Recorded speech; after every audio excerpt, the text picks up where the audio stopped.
You see, something's going to happen. What? What's going to happen? Something wonderful. What? I understand how you feel. You see, it's all very clear to me now. Welcome to the Occult Rejects. I'm your host, Headless Giant, and tonight I've got guests Nick, Teresa, Ethan, and TJ. We're going to be talking about Orphism, the ancient Greek priesthood that spread the ideas about Greek mythology all over Greece. So if you guys want to go around and plug your shows, be my guest. Nick, go ahead. All right, this is awesome. Yeah, I'm Nick from the Occult Rejects. Yeah, you can check that out on BitChute, Rumble, YouTube, and all major podcasts. I'm really looking forward to this episode because I'm going to be totally honest, I don't know much about it at all. So, and I probably should. So, thank you for this topic. I'm really looking forward to it. All right. Teresa, go ahead. Hey, yeah, so I'm Teresa, and I'm from the Spiritual Gangsters podcast. And yeah, I'm looking forward to this topic a lot. People can find me on, of course, all the podcast platforms, and then X and Instagram at TS Gangsters Pod. Thank you. Ethan, Indigo, go ahead. Peace. I'm honored to be here with you guys. Ethan Indigo. I'm a writer, so you can find my writing variously.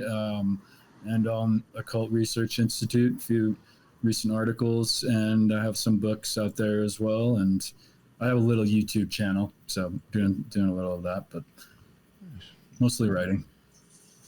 Nice. TJ, let them know where they can find you.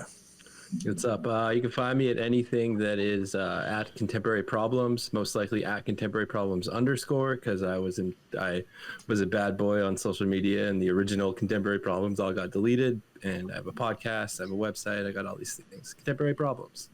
Oh, real quick, TJ, you gotta use your Twitter more, man. I didn't Yeah, know you. I didn't even know you were that. on there until I saw Teresa tag you, and I was like, oh fuck, he's on Twitter. Oh. I really do think, in my opinion, if you started doing like a lot of your number posts and all that shit on Twitter, yeah. I do think that would take off well. There's a lot of gematria on Twitter. Yeah. I think that's for certain things. I think Twitter is actually better than. Cool. Yeah, that's my opinion. Sorry. All right, back to you, Headless. But TJ's killing it on Instagram. I still see his post there. So check him out. Contemporary Problems on Instagram. Still killing it. So tonight I brought together a bunch of Orphic hymns, and we're going to listen to them and go over some of the mysteries that are contained within these hymns and talk about Orphism as a priesthood class and talk about the influences that it's had on even today's society that we see today. Orphism is all around us, but you wouldn't know it because they're not teaching you this stuff in school. So tonight, I think if we could start with the Orphic Hymn to Saturn by Queenie. Gotcha. And then we'll get into a little bit more of the Orphic priesthood after that. Sounds good. Here we go. Ethereal Father, mighty Titan here, great fire of gods and men, whom all revere, endured with various counsel, pure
His wife, obstetric nature, venerable root, from which the various forms of being shoot. No parts peculiar can thy power enclose,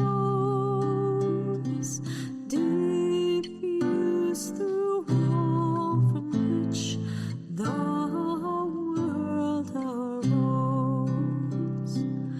O best of beings, of a subtle mind, propitious here to holy prayers inclined.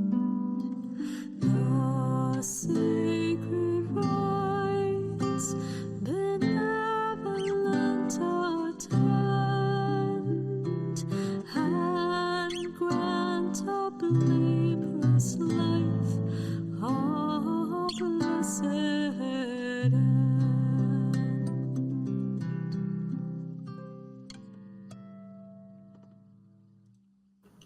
So, how many different religious beliefs and practices did you hear in just that one? You could hear a lot of stuff going on. You hear even the tune carries a Christian sort of melody, right? And it carries with it a lot of stuff from the Old Testament and a lot. I mean, they weren't kidding around when they made this thing. It was for the Romans, it was for the Greeks, it was for all these different religious practices, all condensed down into that one.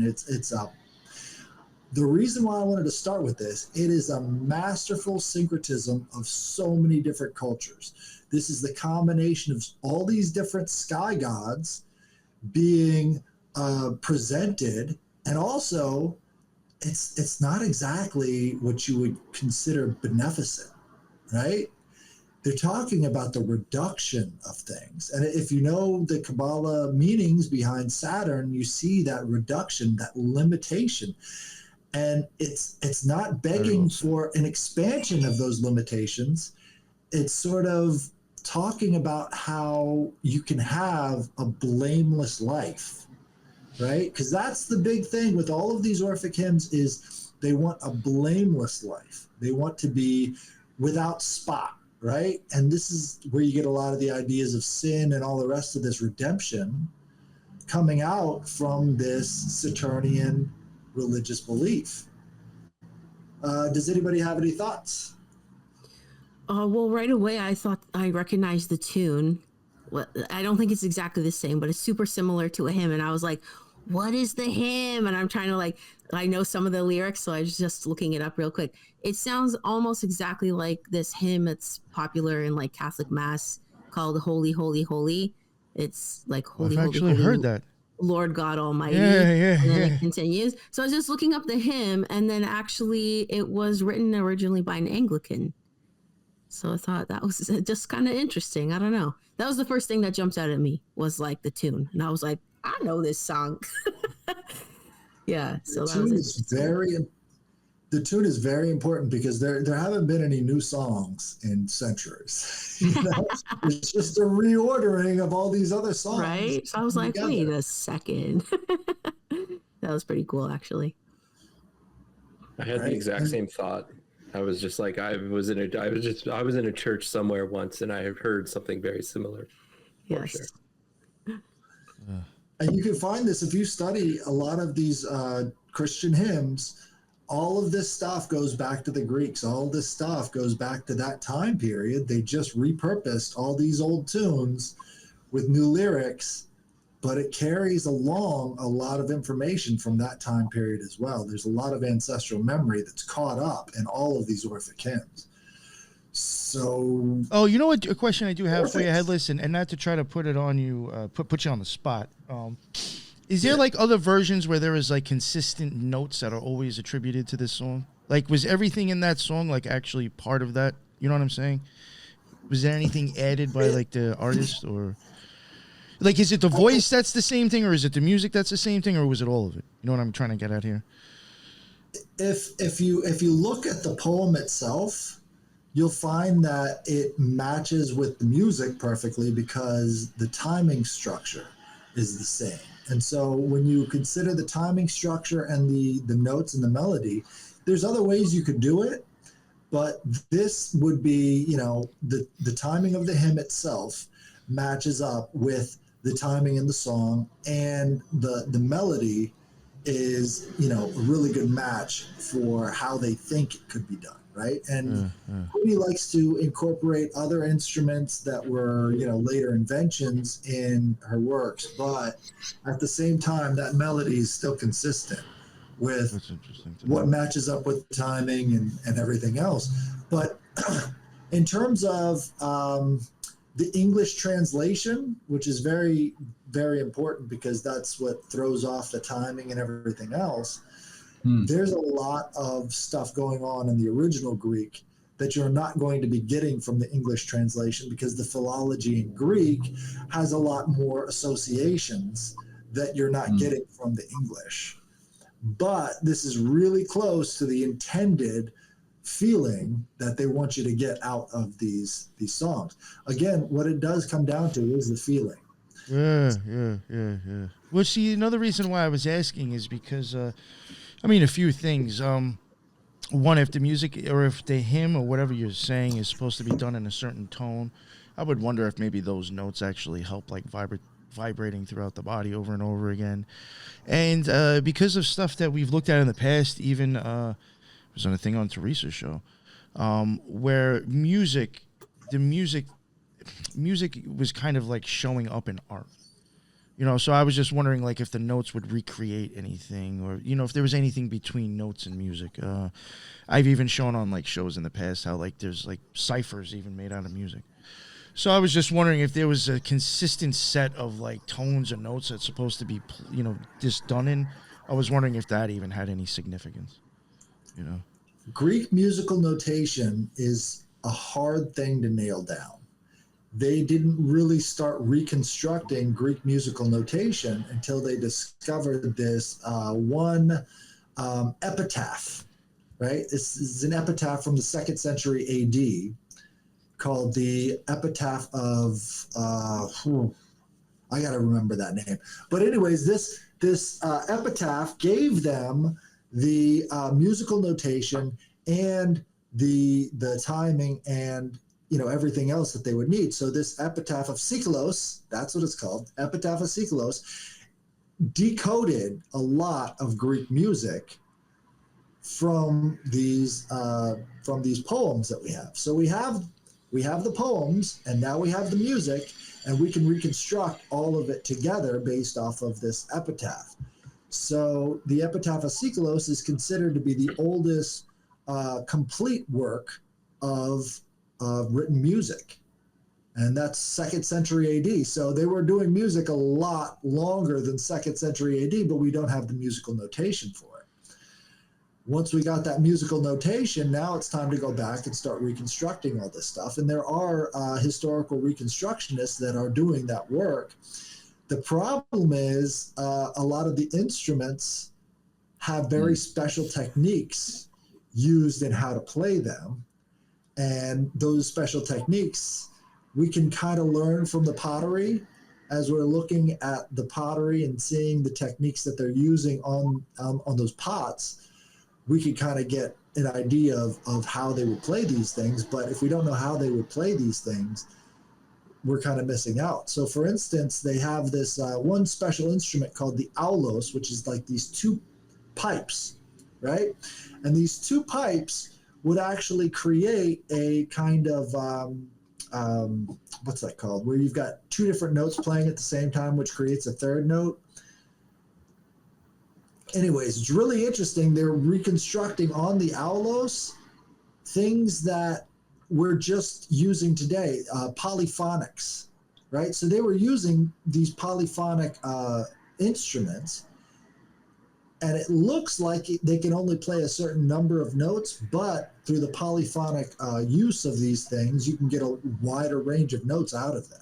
I think that might have been what So- Hildegard, I could be wrong, but I think that might be kind of close along the lines that I think she was known for doing with the singing, is that she would have the women do different octaves, and then you'd be getting like different sounds. And believe it or not, I had actually wondered if somehow Iron Maiden was inspired by that, because that's exactly what those guitarists do. They're always harmonizing. You know, I know that sounds silly, but I had actually, yeah, because then you actually start to create like, a third sound that's in the middle of both of them. Yeah. Right. With polyphonics and binaural beats, you get entire ranges of melodies and stuff that are basically subtext. And if you listen Which to is- old Maiden, you'll hear one guitar player in one ear and one in the other ear. So if you think about it, what is in the middle? You're going to be in the middle. It's interesting to think about that, because it's not stereo. You'll hear the Absolutely. difference in the fucking. This is to illustrate just how advanced the music of ancient Greece was, that we're just now rediscovering. So So I just wanted interestingly, oh sorry. Sorry, no, I just wanted to add to your point about there's nothing new under the sun, and the kind of reformer aspect of that hymn, or excuse me, the Orphic hymn into the biblical hymn, that is very Orphic in itself, right? Orpheus being kind of the reformer of the Dionysian cults, right? He kind of came out of worshiping Dionysus as a reformer of that movement, and then Pythagoras was kind of the reformer from there, and Plato and Neoplatonism, and on down the line, even to how Plato had the phrase "let none ignorant of geometry enter." And now we see in his mystery school, now we see the Freemasons kind of have that same kind of concept with the square and compass. right, and this is the central pillar of Orphism, which is Catabasis.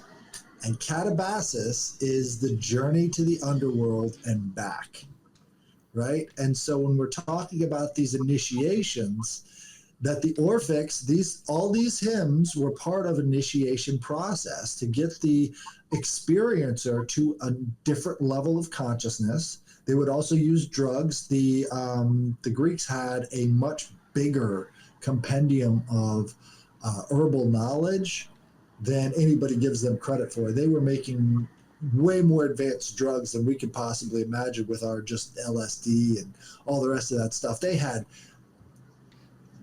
pinnacle of drug use was during the Greek times. So this wasn't all wine herbally infused? Well, during the initiation processes, they would infuse the wine with certain chemicals, and it seems from the time of the Dionysus worship onwards, that idea was always part of the initiation rites. So, why Dionysus? This is really interesting that you bring this up. I have wondered, you ever look like an old like spell books or like spells, and it has like, you're like, damn, like, half of these spells all got like toxic plants in them. You know what I'm saying? And like, I wonder if there was a way that they actually understood specific dosages to bring you to the brink of death, but not actually dying without those toxic plants. And if that was kind of like in a shamanistic initiation. And or there's ways to kind of remediate the toxins and with then the other you shit have you're the hitting to it. stuff. Yeah. Right. A big part of Orphism was not just getting high, but divine madness. So they believe that having that divine madness You'll experience that would lead you to Like, wait, that greater just happened? levels of consciousness. And that Orphic mentality of going from sane to madness and then back to sanity was part of that kind of journey from the underworld to the waking world. And if you think about the narrative cycle, right? They always talk about sort of this hero's journey, right? Where you're going to the underworld and then coming back. So the Orphics were all about that hero's journey. And as you see in all of their poetry, the hero is the central figure in all of these things. And what they were trying to do was elevate the consciousness by bringing people to the point of, looking over the edge and then bringing back that knowledge and wisdom with them on that journey. And so in a lot of ways, like you were saying about Pythagoras was said to go to Egypt and then be initiated in Egypt and bring that back with him to Greece. And the Orphics were huge on Egyptian mythology. Yeah. This is all of their syncretisms had Egyptian roots. And you see the reign of Ptolemy really incorporating all of that Greek understanding with the Egyptian understanding, and then, fusing it together into a workable system. So everything that the Orphics had came from Egypt. They translated it into the Hellenic world. And in some ways that brought them back into Egypt under Ptolemy and Alexander the Great. So, a lot of this stuff is about going down and then returning, going down and then returning. And in that process, you are actually growing as a civilization. So, it was far more communal, the Orphic mysteries were, than anybody gives it credit for. It was less about secrecy. So secrecy really came into it after the rise of Christianity because they didn't want to be, murdered. So they kind of transferred it all over into these secret mystery schools from the public mystery schools, the most famous of which being the Eleusinian mystery schools, right? And the Eleusinian mysteries was performed during a certain part of the year. They had certain initiates who would do fasting and prayers for weeks leading up to their Orphic initiation at the Eleusinian mystery school. And to this day, they're still not sure exactly what was done at the Eleusinian mysteries, but the idea was that it was less about really keeping the secret as much as it was about trying to help people find the secret. And in a lot of ways, what the Greeks talk about is that nature isn't really keeping secrets, right? But it has to be discovered for the individual. So if nature's not keeping secrets, but it does have hidden things to it, you kind of need a guide to bring you along that journey and really get you into that place. Now, for the Greeks, that guide was, Hermes, the ultimate kind of, they call him the psychopomp, right? And the psychopomp angle of this is how they framed all of it. So it's not just Hermes who's the psychopomp. He's also the god of deception and also the god of commerce. And these things don't seem like really connected things until you really boil down exactly what they mean by that. And you don't get that unless you can, really experience the Orphic hymn to Hermes. So if we can play that and we can all break it down, I'm telling you, you're going to see so many connections with these things. It's unbelievable. You said that Hermes. I have Aphrodite, Apollo, and then that was that last one I have. You wanted me to get one for her. I don't think you sent me one for Hermes. My apologies. I only got 3 of them. If you want, I could pull it up. I could pull it up. Yes, not a problem. Yeah. Orphic hymn to Hermes. I will say one thing on the translation of music and melody from like a songwriter perspective. A lot of times the word, like people try and focus, I need the right melody. My like songwriting hack or trick or whatever is that in the words and the sentences already exists the melody. Every time we speak, we raise and lower our voice to certain words, to certain tones, to certain sentences. So it's like that. So when figuring out these melodies, the words kind of already form them themselves. And when you know about music, you'll kind of be able to translate that a lot easier as well.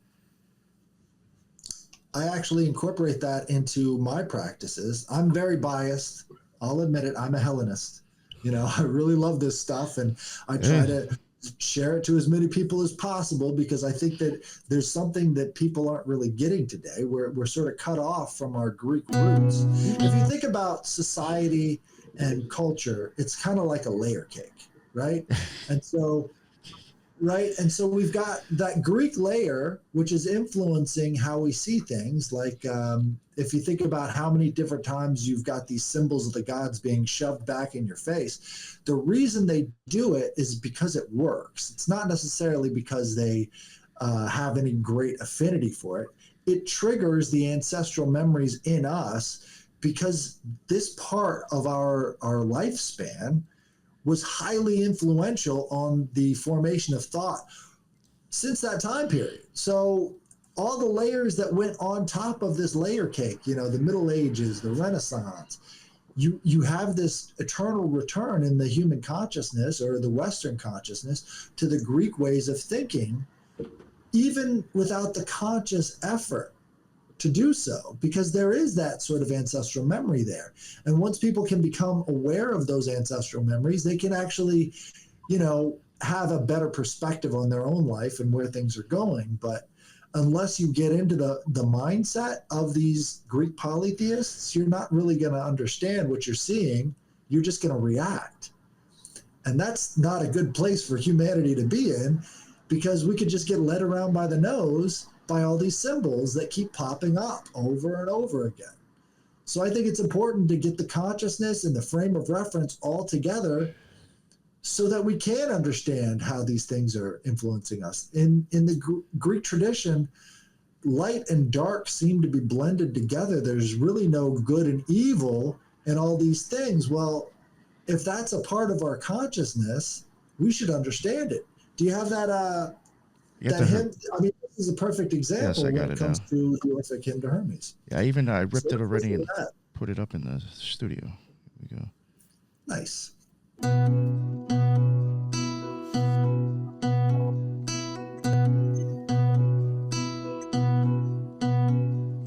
Hermes, draw near, and to my prayer incline, angel of Jove and my son divine, studious of contest, ruler of mankind, with heart almighty and a prudent mind, celestial messenger of various skill, whose powerful arts could watchful Argus kill.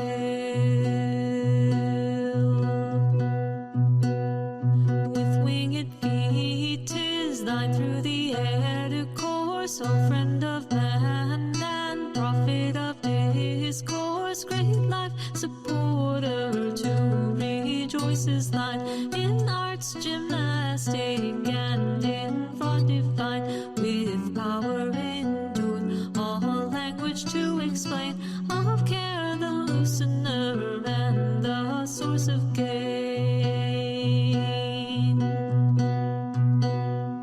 whose hand contains of blameless peace the rod, Corusian, blessed profitable God of various speech, whose aid in works we find, and in necessities to mortals kind, dire weapon of the tongue, which men revere, be present Hermes and the high suppliant here, assist my works, conclude my life with peace, give graceful speech and memories increase.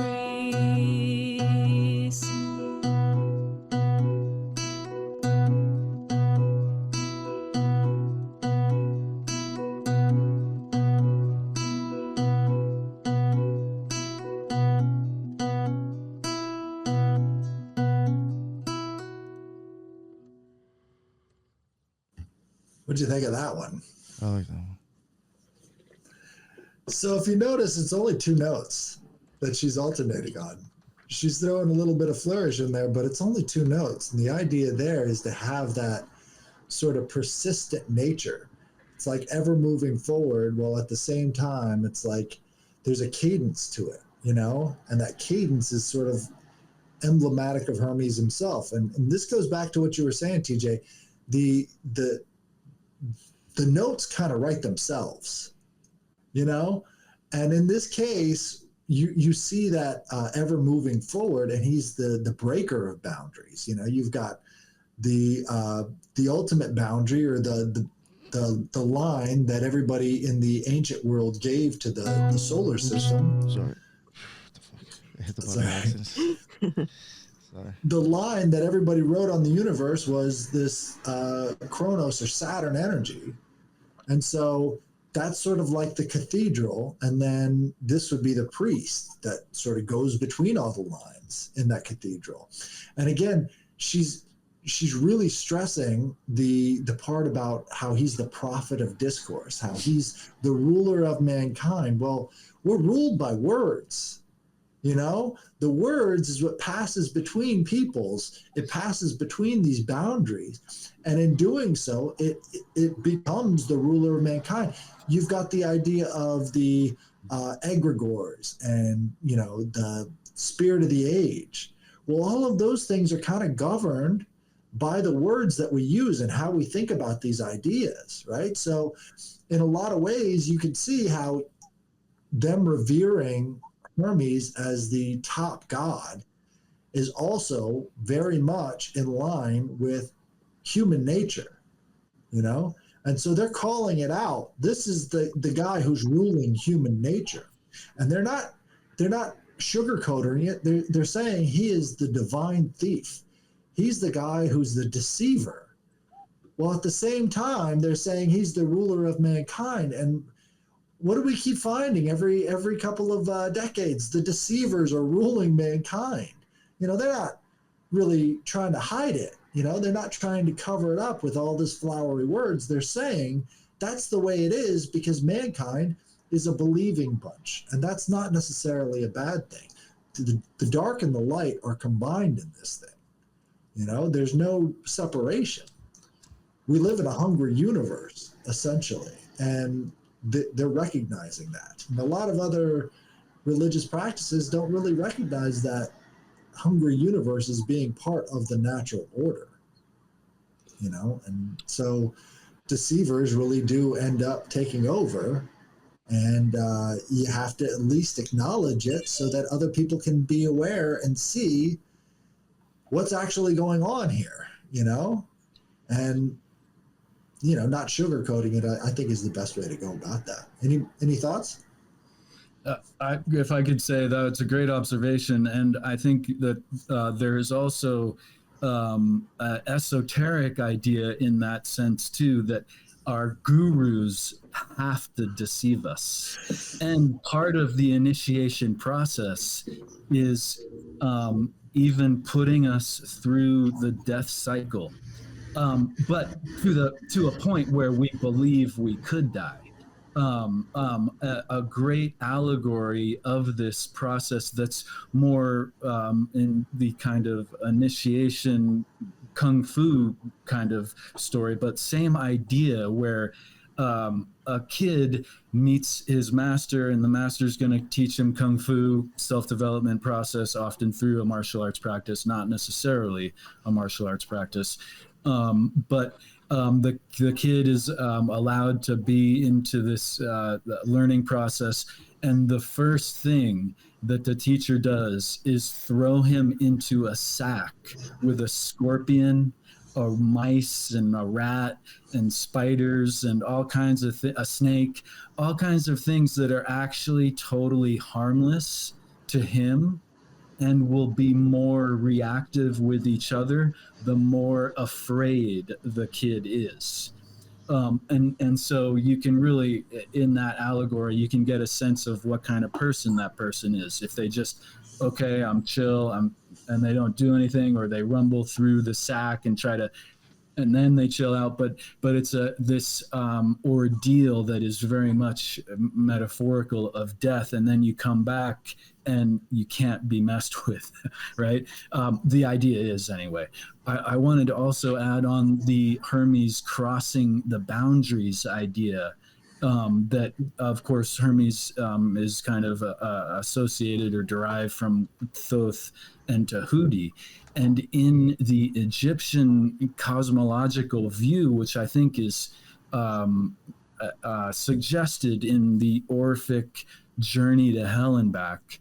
In the Egyptian view, there is the realm of the living, the realm of the dead, the realm of the gods, and a tiny little bit of an entranceway that can go through all three of these places for Thoth-like entities, Tahuti-like entities. Hermes, of course, is one of the entities that Orpheus encounters when he goes to hell and back for his love.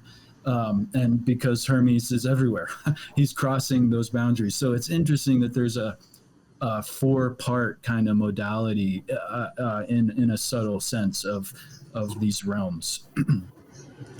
Right. So when it comes to boundary stones, the Greeks would mark out their boundaries using Hermes stones.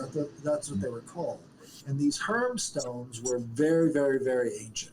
So as they would have orchards and olive trees and all the rest of the stuff, they would mark out their boundaries by using the image of Hermes, right? And so in a very real sense, he was like the marker of boundaries and also the one that would be between the boundaries. So on some level, you can see on a very real conscious level, they were encountering Hermes everywhere they went, right? Because they were always had boundaries and they always moved through it. On a metaphysical level, yeah. So if you think about the night sky, a lot of poems refer to the Milky Way as being the river Styx, right? So not only is it the underworld, but it's the overworld. And all of these things sort of come together as one. And when you think about the night sky as being sort of representational of the underworld, you kind of start to see how the realm of the gods and the realm of the dead and the realm of the eternal versus the realm of the mortal are all sort of surrounding us, you know? And once we start to become aware of that, that's when we can start to become in tune with the more eternal cycles that we sort of find ourselves in. And having that awareness, again, that birth, death, rebirth angle is essential to expanding consciousness. Well said, Without that cycle, I mean, what are we doing here? You know?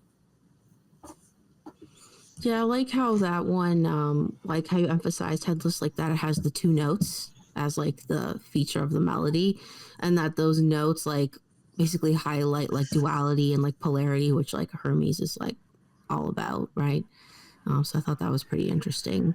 And then just like the idea, like you were saying, how like in Orphism, it's about more like integrating that, like the two parts of yourself, like the light and the dark, to make you like a stronger and more complete whole, which I think is interesting too. Right. So especially when it comes to Orphism and Dionysus worship, they go into that a lot because in the Orphic tradition, Dionysus was killed by the Titans. And the Titans, it pissed off Zeus so much that he used his lightning bolt to reduce the Titans to dust. And then from that dust sprang out humanity. And so you've got the body, which is made of the Titans, and then you've got the psyche, which is made of the Olympians, right? And so this is where you see the difference between the Titans and the Olympians. The Titans are more elemental, right? The elemental They're more body like that makes us up. earthbound, I'd say, in a way, right? Right. And then if you apply this to different parts of the brain too, they would probably be the more lizard-brained, right? Mm. And then the frontal cortex would be like the Mount Olympus, right? And so you see that in the stories about these things. And I think it really does go back to the idea that maybe this Greek Orphism was more about shamanism than we give it credit for, you know, because these are things that should be experienced and not just repeated as plain old mythology. That's what I think is the problem And listen, it is what it is, unfortunately. But I think that's the problem, even amongst the community, occult community, and even the conspiracy community, is that without this experience, you really aren't fully getting much of an understanding of something. So when you have people who haven't had this experience pretty much stamping the seal on what's what and this, you're fucked. You're going to understand ignorance, and that's it, unfortunately. And I'm not saying ignorance in a bad way. It's just an unknowing. You know, and I think that is so prevalent amongst the cult community itself, the witchcraft community, and the conspiracy community is even worse. And that's kind of the reason why I've been trying to push this shit a little bit more lately, is because it's just like silly and ridiculous how like nobody's talking about this. I don't know. Even the spiritual community, well, you could add to that as well. Yeah. You know, and it's like, I wanted but you to see point it out in so many another- places. Sorry, but I'm just saying you'll see it in so many places if you look at it for what it is. I mean, there's the fake and the real, right? That's another polarity. You got to really practice. But a polarity I found interesting in the Orpheus journey to hell is another kind of duality of polarity that is in most every creation story, and that is the male and female, and the evil and good, or rather the heaven and hell, really, life and death more so, right? With Euripides dying, and him going to hell. There's this big polarity there, and then the polarity of the male and female. I feel like there is a suggestion, like in many of the plays, of failing to alchemize, if you will, the feminine on Orpheus's part, right? To integrate the feminine, you know, like Oedipus, of course, is the stark example, Oedipus, of this happening in his life as he killed his father and married his mother. But similarly, Orpheus fails to kind of integrate his feminine in a symbolical sense.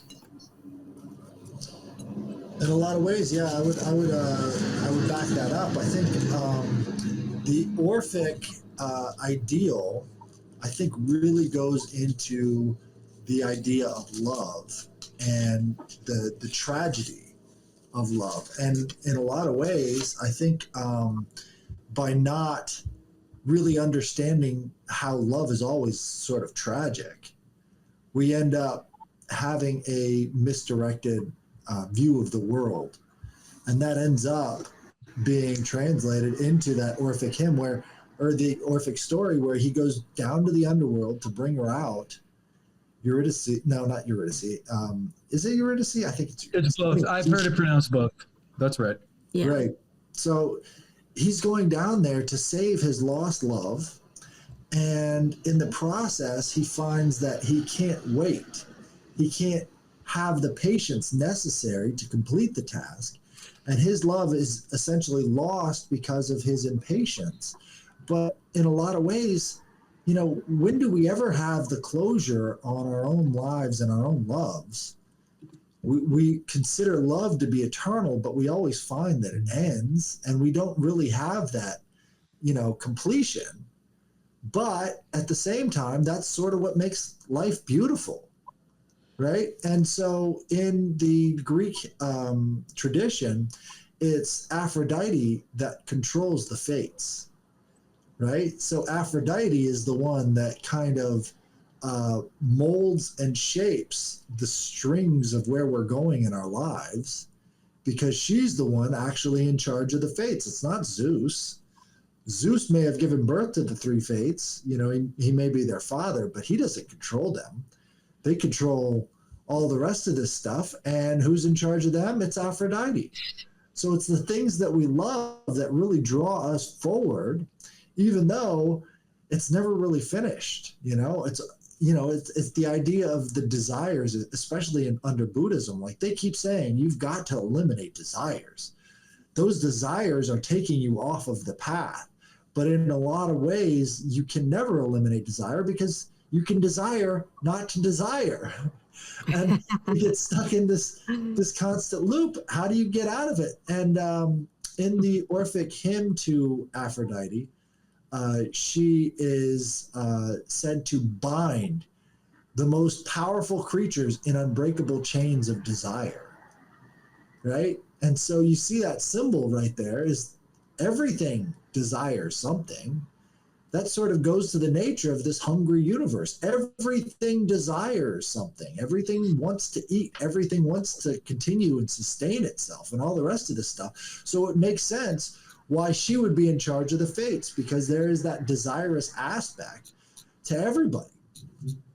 You know, so what's the next one we got up on deck? On my list, it says the invocation to Aphrodite. Got it. Yeah.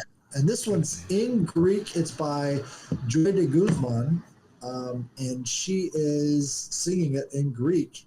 And it's. May I ask, Headless, are the hymns? Do they tend to be 3 verses or 4 verses, or did you notice anything with that? It's different. There are 83 Orphic hymns that they have recorded, and so a lot of them not consistent in that way.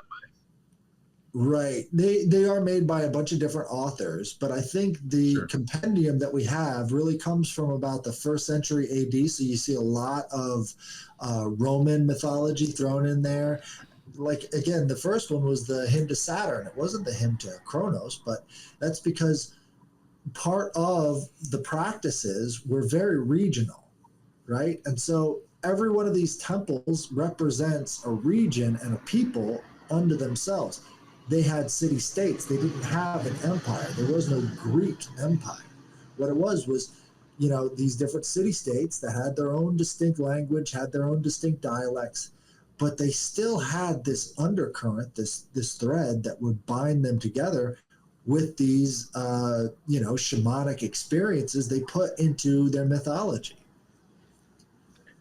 Can I say one thing on that last song with the 2 notes, and just the music of that reminded me of a lot of music I listen to called doom metal or stoner metal, and it's this really I don't know, it's just bluesy rock kind of thing, but it's like a lot of long drawn out notes, and the classic riff of that was exactly that song where it's dun dun dun. And in music, what that is, you have that main note, your root note, and your root note would be the lowest note of that scale, the lowest note, and then it goes to the different octaves below. So you're playing your root note, and then you're going to an octave below, and then you're going back to your root note. So you're dipping into the underworld as far as going down an octave and coming up one. So that was a very good choice of music. You know what's interesting is the elements were considered roots before they were ever turned into the elements by Empedocles. He called them roots. And he also believed. He also believed that Aphrodite, our eyes were like a lamp, and Aphrodite was like the dancing flame in the back of our eyes. He believed. Yeah. It's interesting. Yeah, I'm actually going to try to recreate some art off of that stuff. Believe it or not. Nice. Well, that goes back to the hymn to Saturn. They call him the root of all things, and this root idea goes into Hades as well. So you've got this combination of Hades and Saturn and Kronos all sort of coming together in that Saturnian kind of energy. And what they're talking about is more than just sort of like this personification. It branches out, you know, and from that root you see all things emerging. And that's a really interesting sort of concept, because what you'll find in the Orphic hymns is they'll have certain words and phrases that will repeat over different hymns. And once you start to find those similar words and phrases being used over and over again, you'll start to understand the mysteries that they're trying to sing about a lot better. And, you know, finding that root again, you'll find it in several different hymns about several different gods, but they're all sort of showing you the bigger picture coming together.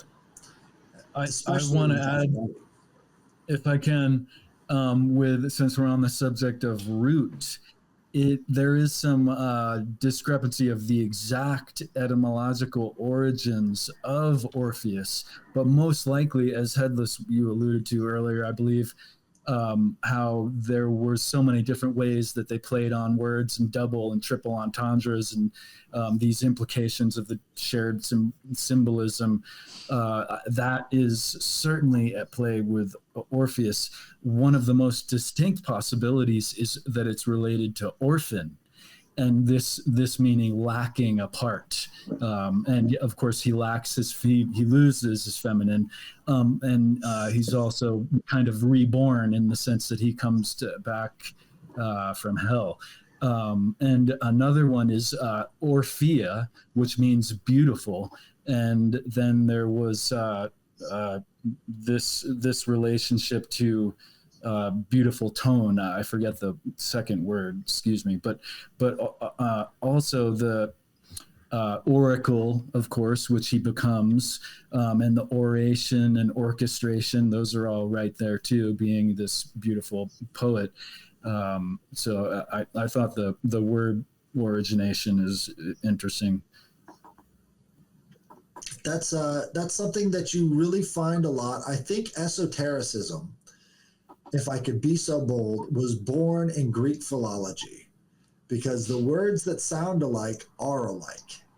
Right. And so you get this huge harmony of all these different meanings coming from the meaning of the words. And then from that philology, you get isopsophy. And isopsophy is where they give number to each one of these letters. And that's where you get gematria from. Yes, very nice, very nice. Oh, something else I wanted to say is that Osiris also was the fatherless one and the reborn, right? The orphan in a sense, which breaking down all the way into modern day Freemasonry with their coinciding their belief system with all these mysticism teachings, is something we touched on recently about Hiram Abiff, and that name being essentially meaning the fatherless master, right? So Orpheus kind of being the orphan all the way down into the symbolism behind Hiram Abiff being the fatherless master, from Osiris all the way down, and Phanes in between, and so on and so forth. Right. So they call Freemasons the sons of the widow. Right. There it is again. Yeah. Right. And that's a direct sort of illustration of the continuation of Isis worship all throughout this stuff. Because, again, it goes from Egypt, where they're talking about Osiris, and then you've got Dionysus, who gets chopped up into little pieces and then returned back to life. And it's the same tale. And Orpheus is killed again. Secondly that way too, right? Sorry to interrupt, but just to build on that idea, Orpheus is ultimately torn apart by the women of the Dionysus cult at the end. Right, and his Orphic hymns are what bring him back together, because when you're singing them, then you're bringing his body back together in the music that you're playing. So in a lot of ways, you can see how every single part of this is deliberately delivered. And unless you have some sort of basis in the knowledge and the practice of these mysteries, you're not going to see it, but none of it's hidden.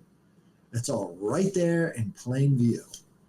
So I think that goes into a lot of what we see today in, occultism. Is it's all in plain view. You just have to know what you're looking at.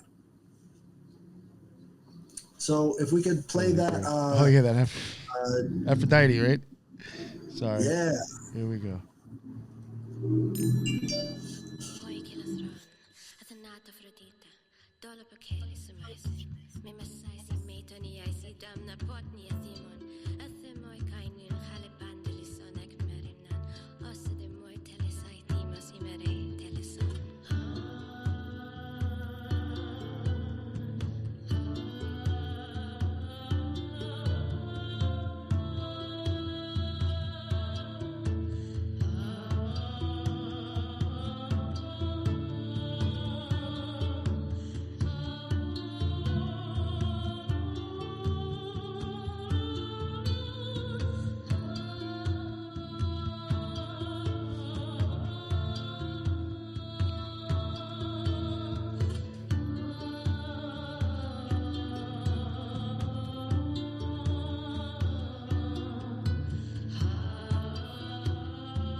So that was the invocation to Aphrodite. I actually wanted to read a translation of the Orphic hymn to Aphrodite. So you will see so much allusion to Isis in this thing. It's unbelievable because that's where they're taking it from. So this is number 55 in the list. It says, heavenly smiling Aphrodite, praised in many hymns, sea-born, revered goddess of generation, you like the night long reveal. And you couple lovers at night, O scheming mother of necessity. Everything comes from you. You have yoked the world. You control all three realms. You give birth to all. To everything in heaven, upon the fruitful earth, and in the depths of the sea, O venerable companion of Bacchus. You delight in festivities, O bride-like mother of Eros. O persuasion whose joy is in the bed of love, secretive giver of grace, visible and invisible, lovely tressed daughter of a noble father, bridal feast companion of the gods, sceptered she-wolf, beloved and man-loving, giver of birth and life, with your maddening love charms you yoke mortals, and the many races of beasts to unbridled passion. Come, O goddess, born in Cyprus, whether you are on Olympus, O queen, exalting in the beauty of your face, or you wander in Syria, country of fine frankincense, or yet driving your golden chariot in the plain, you lord it over Egypt's fertile riverbed. Come, whether you ride your swan-drawn chariot over the sea's bellows, joying in the creatures of the deep as they dance in circles, or you delight in the company of the dark-faced nymphs on land. As light-footed, they frisk over the sandy beaches. Come, lady, even if you are in Cyprus, that cherishes you. Where fair maidens and chaste nymphs throughout the year sing of you, O blessed one, and of mortals pure Adonis. Come, O beautiful and comely goddess, I summon you with the holy words and pious soul. What'd you think of that? I'll say that when the music was playing, and I don't know if I'm just in tune to this kind of thing, but it really felt like it was accessing the part of my body that was like the heart center and the balance. And I even felt that way when you were just saying all that it was still kind of activating in this kind of centered spot. And then I would connect Aphrodite to like Libra and Venus and that whole kind of thing, which is the balance, and which like it's below the heart in the body, but it's still kind of like the heart is that center and balance of the body. So I was really like engulfed in all that kind of energy for sure. You know what was interesting? I can't remember if I played it or not on your show, Headless, or if it was a song that I wanted to play and I couldn't find it. There was a song that I may have played it though that was kind of like instrumental and almost very much like that I think I said I used to use a lot of times because it reminded me of Hathor. I used to use it for a lot of ritual work, for music in the background.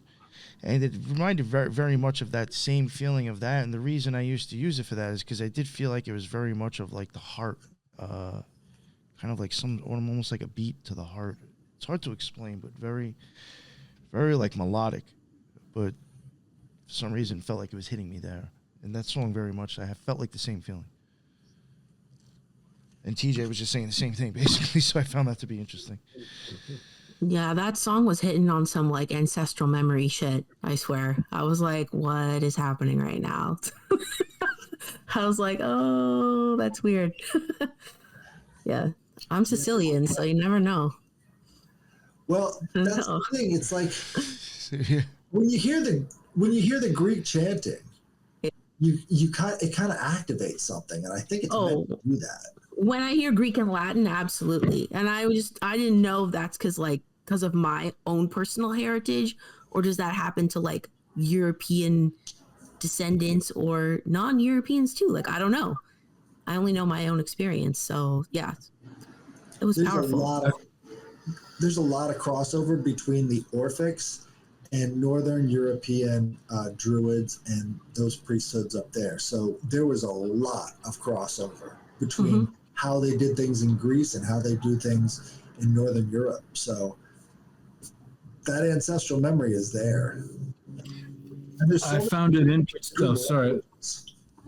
Oh, go I ahead. found it interesting that he said the swan-drawn carriage or something to the similar.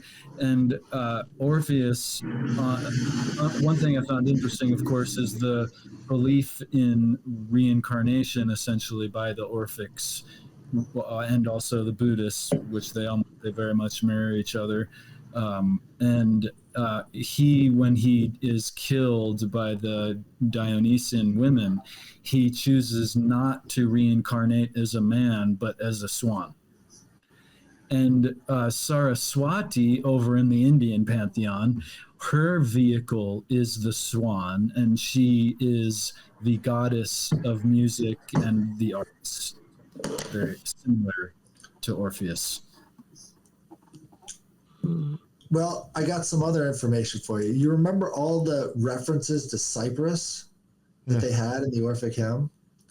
That's because Aphrodite is born on a beach in Cyprus, and it's the most beautiful beach you will ever see. It's called Paphos, and this thing is immaculate. So she's like a beach goddess, right? Because Aphrodite itself means sea foam. So if you're talking about like a symbol for all things love, just the thing coming out of the water, out of the shell, and all that sort of symbolism is deep inside of you with these words. Because that's the place. That's Paphos. That's where she was born. And when you go there, you can feel that. No, that's crazy. So there's a movie on Netflix right now, like it's recent. It's called Find Me Falling with like Harry Connick Jr. Like it's a cheesy like romance movie. I literally watched it the other day, and it takes place in Cyprus.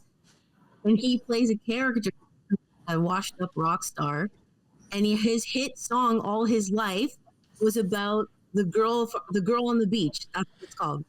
Wow. Yo, that's Yeah. bugged out. He reconnects with his like long lost love of his Cyprus, where she's from. That's crazy. That's an ancestral memory all its own. That's great. So they just took the story of Aphrodite and condensed it down into a romance novel. I mean, that's what we're talking about. There's all these modern Hellenistic retellings right now, a lot. Like I just saw also to the new Francis Ford Coppola movie, Megapolis. That's littered. Like it's on purpose, obviously. The whole story is about like a Hellenistic, like modern retelling. Also the show Chaos. Great show. And that's about Orpheus and Eurydice, like literally. That's what the plot is about. So it's very, very interesting. Yeah. Mm-hmm. They're trying to trigger something. And if we don't know what that trigger is, who knows what you get? That's true. I'd like to play the Orphic hymn to Dionysus, and you'll hear exactly what I mean when I'm talking about this stuff, because they call him the Fanatic God. And he's the son of Zeus and Persephone, which would be his brother's wife, right? That's who Dionysus is. So Persephone is the like goddess of the Eleusinian mysteries, you know? Her cycle is where you get all of that stuff. So when they're referencing that in the next one, you actually see how important this Persephone character is for giving birth to Dionysus, which is like the inheritor of the world. That one I'm gonna have to download that one again too, because I only had 3 of them for you. I think I could have. I could add to that in my learnings that Persephone is kind of like the opposite of Aphrodite, in the sense that Aphrodite is sorting you out to the underworld. Persephone's role is that, but inverted. So it's bringing you back to she still is like kind of on that border of darkness and light. And Persephone is what births you back into the daytime or the light, or brings you back from the dark. Persephone and Eurydice, they got a lot in common, don't they? Yeah. Also, too, I thought it was interesting how you mentioned before, Headless, about how like Aphrodite is really the one controlling the fates and like controlling the strings, I guess, behind the scenes with like, desire. Like desire drives literally like everything in life, whether it's like love or otherwise, right? Even like the desire to be good or like be holy, that's a desire. And in a way, it's selfish because if you believe like, okay, if I'm a good person, I'm gonna like go to heaven. Let's say you believe in that, right? That's a selfish desire because you're saying, I want to be good, so I get rewarded, right? And then it just calls into question, like, it reminded me too of the show Dark on Netflix. I don't know if you guys have seen that German show. Has a common theme. It's not Orpheus and Eurydice, but a common theme is Ariadne, who is the weaver. And there's the red string like throughout the whole show. And basically like the two lovers are like the main like draw of the show, Jonah, and I forget the girl's name. But anyways, it's a whole thing. But in the show, they call into question like the matter of free will. Because it's like, do we even actually have free will? Because we're not free in what we want. Are we free in our desire? Really? If you think about it, it's a bit of a mind trip. I don't know. It's true. Yeah. I don't know if we're always free of our desire. Even if you had, let's say, like a temptation in front of you, and you say, "No, my other desire supersedes my this desire."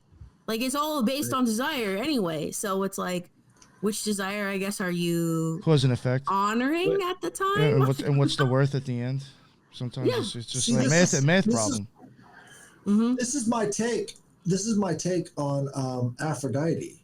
She's like a magnetic charge. Yeah.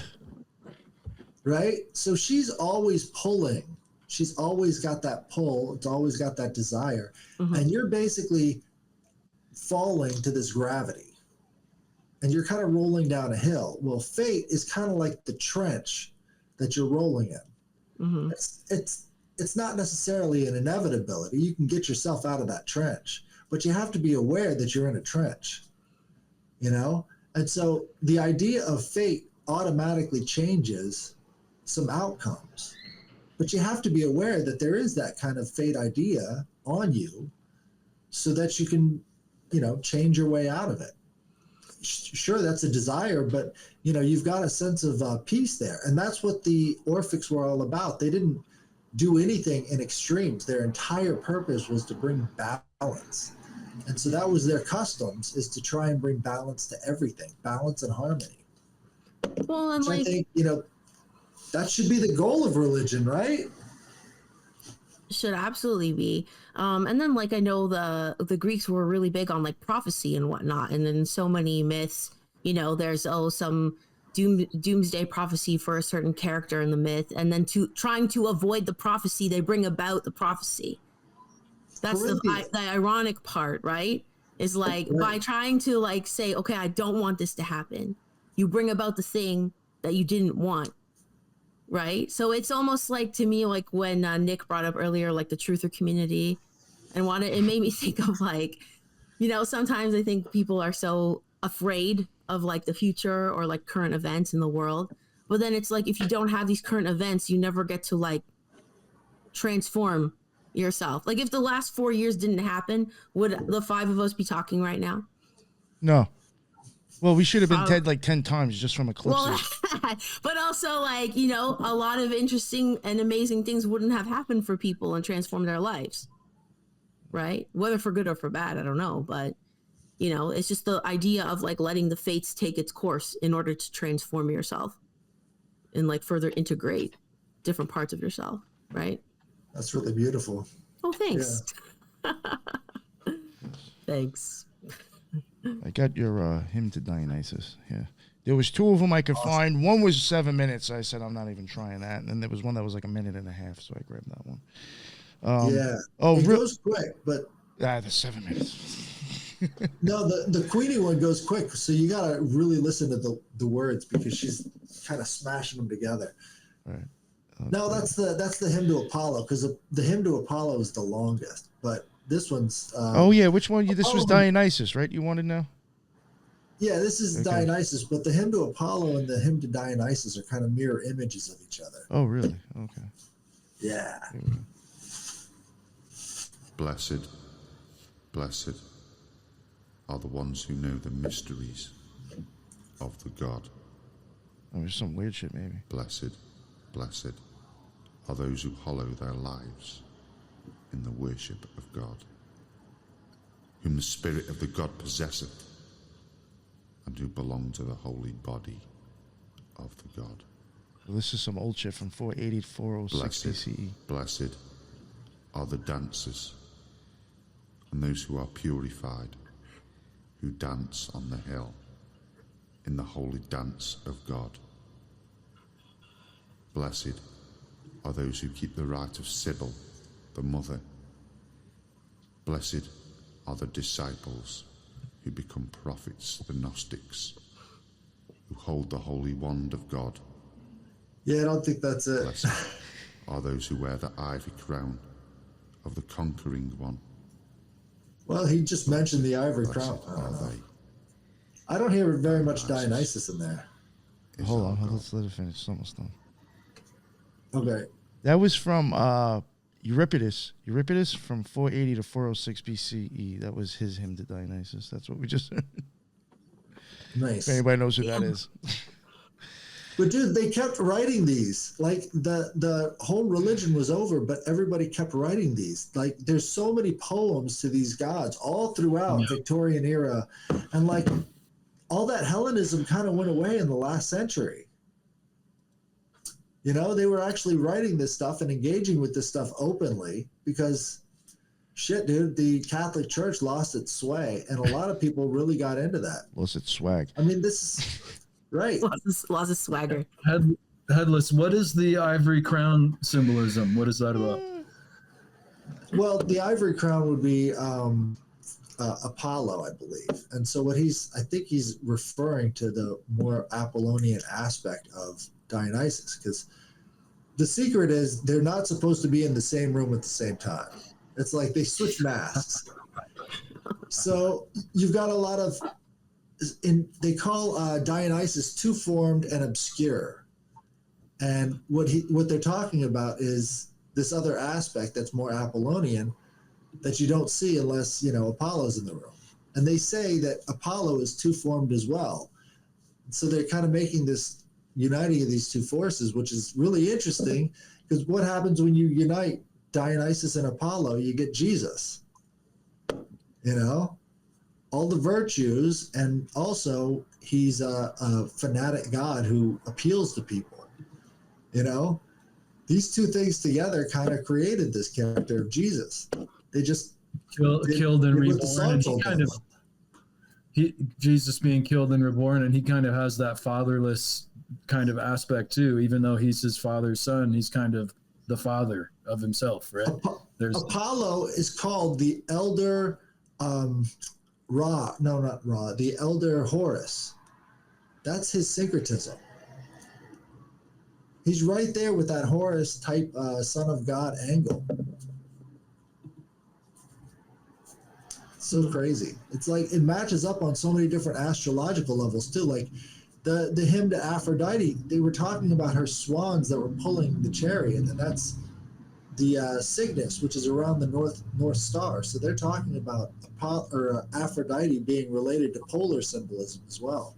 A lot of stuff that I just want to say real quick. A lot of times when I see certain things that are used with Aphrodite or these women, a lot of it is stuff that I could see would be fitting for symbolism for the aura serrata inside the eyeball.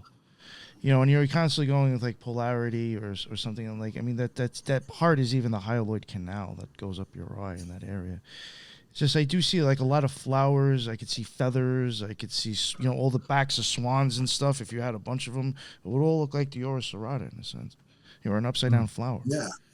It's just, I do think, then you have Empedocles, what I was saying, which was, from BC, was talking about Aphrodite's inside your eye, technically, in a sense. And again, if you go back to the hyaloid canal and you start making it bend, in my opinion, it would look like almost like a flickering flame. You know how flames flicker and shit like that. And like how Headless brought up earlier, like Aphrodite is like the pull on everything, and like, Pulls that light right into your pupil. Well, she was birthed in the ocean, right? Well, that's how she like manifested, I guess, or whatever. And the waves, the tide is constantly like pulling. It's just another like parallel, right? And the aura serrata, isn't that not to do? Oh no, that's the hyaloid with the waters in the eye, right? Yes, it makes the What's fleur de lis. The fleur de lis, yeah. Yeah, yeah. There was something he said before that even made me think of that with something. Mm-hmm. That brings up the most obvious and really interesting symbols of the body that the Orphics kind of came up with, which is the Orphic egg, right? So the Orphic egg is that serpent wrapped around the egg, and then when the serpent enters the egg, you get a flash of light and the universe is created. And that's just like what how Faunus baby is. birth. Yeah. And Faunus means light. And what they're talking about is this zinc calcium reaction that happens when the sperm meets the egg. There's a flash of light. There's like shit going on like that in the back of our eyeballs, basically, too, with the optic nerve and and sunlight.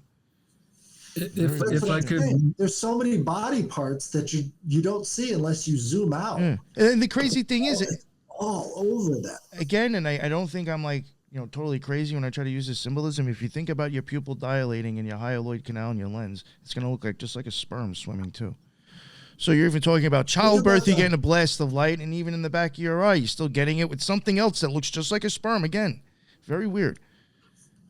Think about the Taurus and how they have the bull on everything, and how that's related to the uterus and the eggs.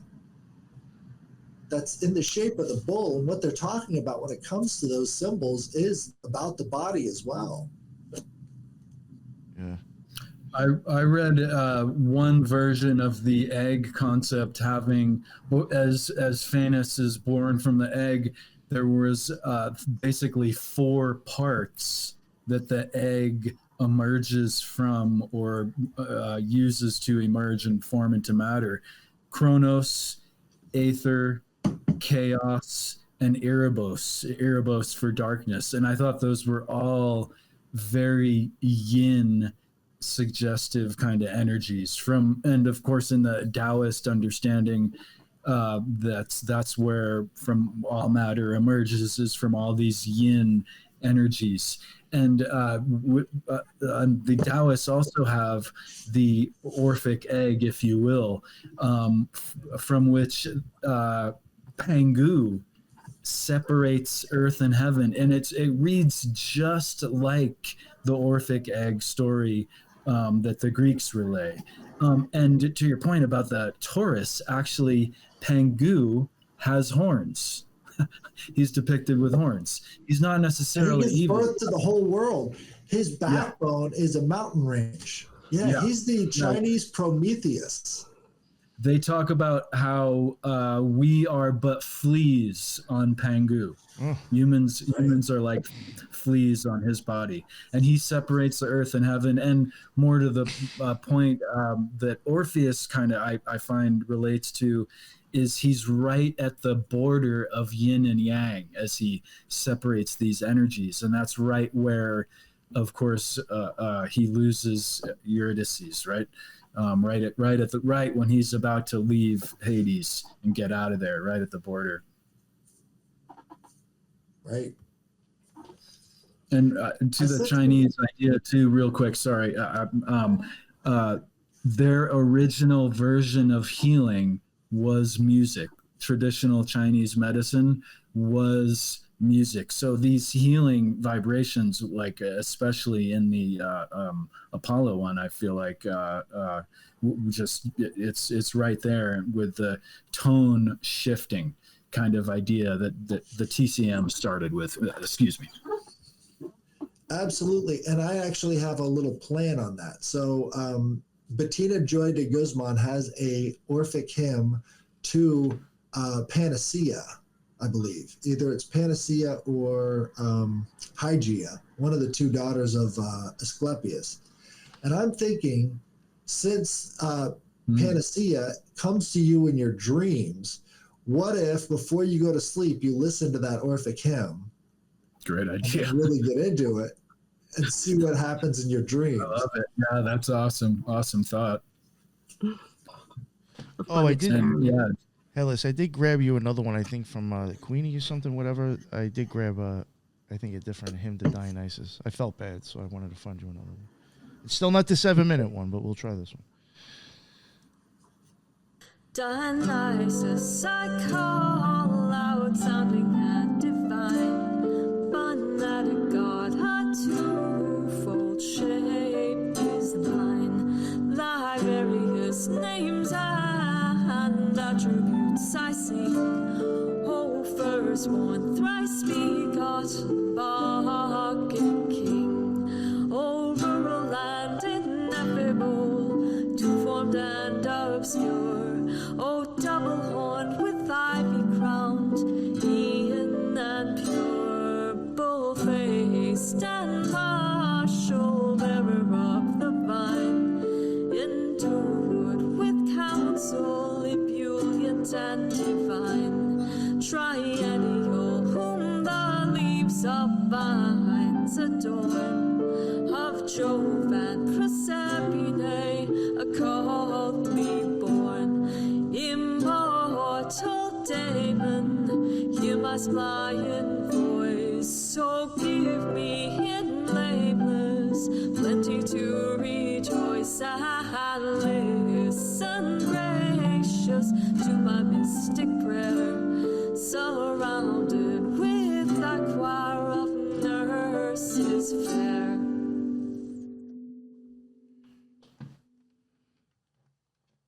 Oh, you're muted, Headless. Was that one better for you?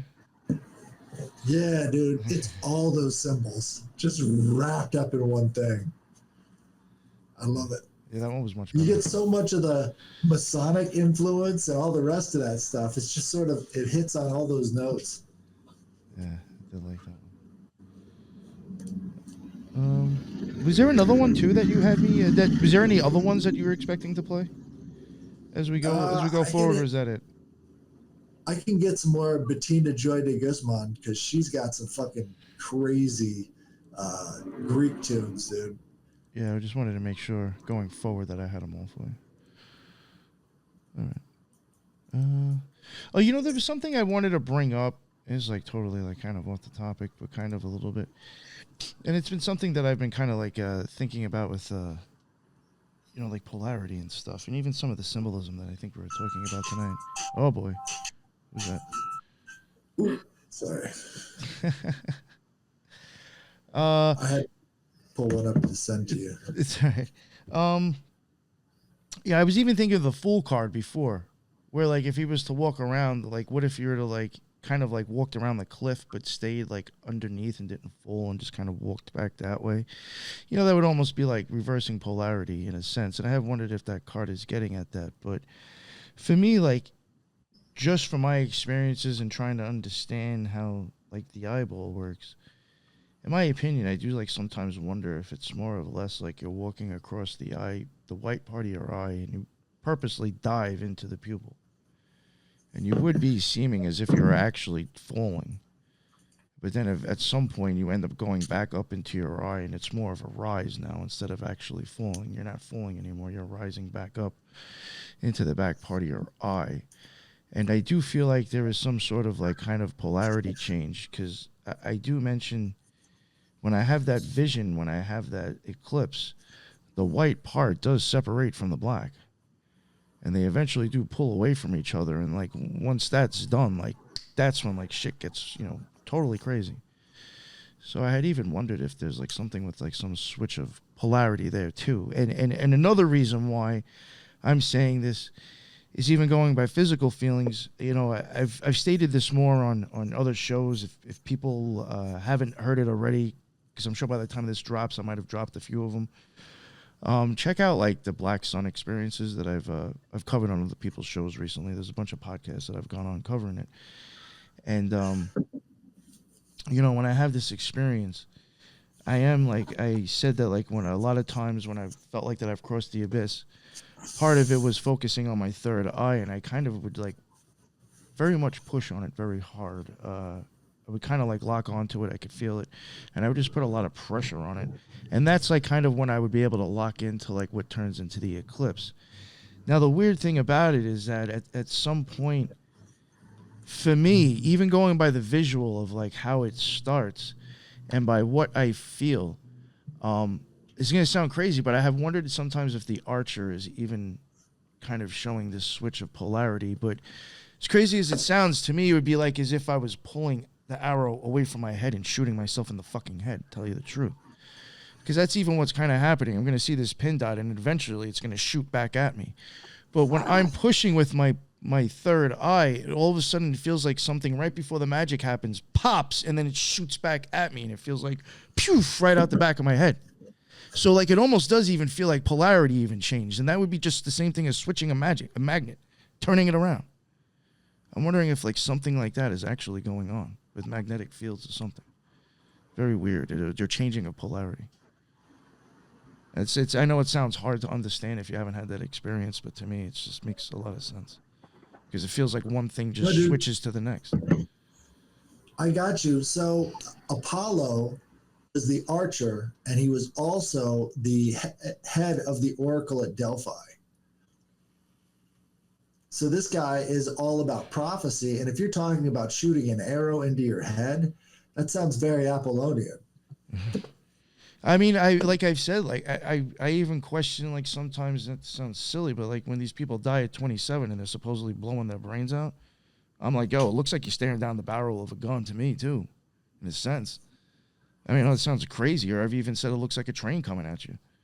But like you're pushing, for me, I'm physically pushing to get that experience to show up, and then when it stops, it shoots at me. So it's like so fucking weird. I don't know how to explain it. I don't know if this relates, but a Tai Chi teacher of mine, he told me to influence matter around you, compress your pineal gland and release it as you stare at the person and entity. So I don't know if it was, his little thing and that was his, little psychological thing that he had going on, or if there's something to it. But what you're saying reminds me of this practice. If I don't hold on to that, if I don't hold on to me pushing on that, I'll lose the eclipse too. I have to keep that like focused. It's like it sounds crazy, but it's like you feel like you're using like a heat-seeking missile fucking thing, and you're locked onto it now, and you're like, yeah, I got you, motherfucker, and it's not going anywhere. Because if I don't, it's like, well, like I have to. It's hard to explain, but you have to like lock onto it and fucking hold it. So weird. That definitely brought back a flashback to like maybe my second or third ever crazy spiritual experience, and it was definitely it was an arrow. Like I kept remembering like I felt like I was shot from an arrow to other realms, and it just like oh, for sure. Specifically remember like, whoa, that was like there was definitely like an arrow going on there, and I tripped out about guns and arrows and like this whole kind of why they're used and symbolic and stuff, and just it just felt like I thought the whole like shooting the arrow into the apple was even like something towards like all that too. On top of people's heads. It was just like fucking weird to me. That's like a toroidal field. You could look at the apple as a toroidal field, which again would be going pushing and then pulling. Oh, yeah, exactly. Well, and what's inside of the apple when you cut it in half? Seeds. I found a couple real. Sorry, Headless. Sorry. Oh well, I was just gonna say it's the pentagram inside of the apple. Oh yeah. In the middle of the toroidal field, and the pentagram is everything to the Egyptians and to the Greeks. I mean, that was their symbol. Pythagoras, big time. It's on fucking Morocco's flag. And the Taoists too, of course, right? Where they have their 5 element symbolism, and they would frequently speak about that, and also it being symbolic of man too, right? Our head and our 4 appendages is kind of like the pentagram. I found these are this very quick little quotes that really express, I think, the importance of polarity in their thinking. These are from bone tablets from the sanctuaries at Olbia. Forgive my pronunciation. One says life, death, life, truth, Dionysus, Orphic. The other one, which was really striking, is peace, war, truth, falsehood, Dionysus. And the third one here is Dionysus, truth, body, soul.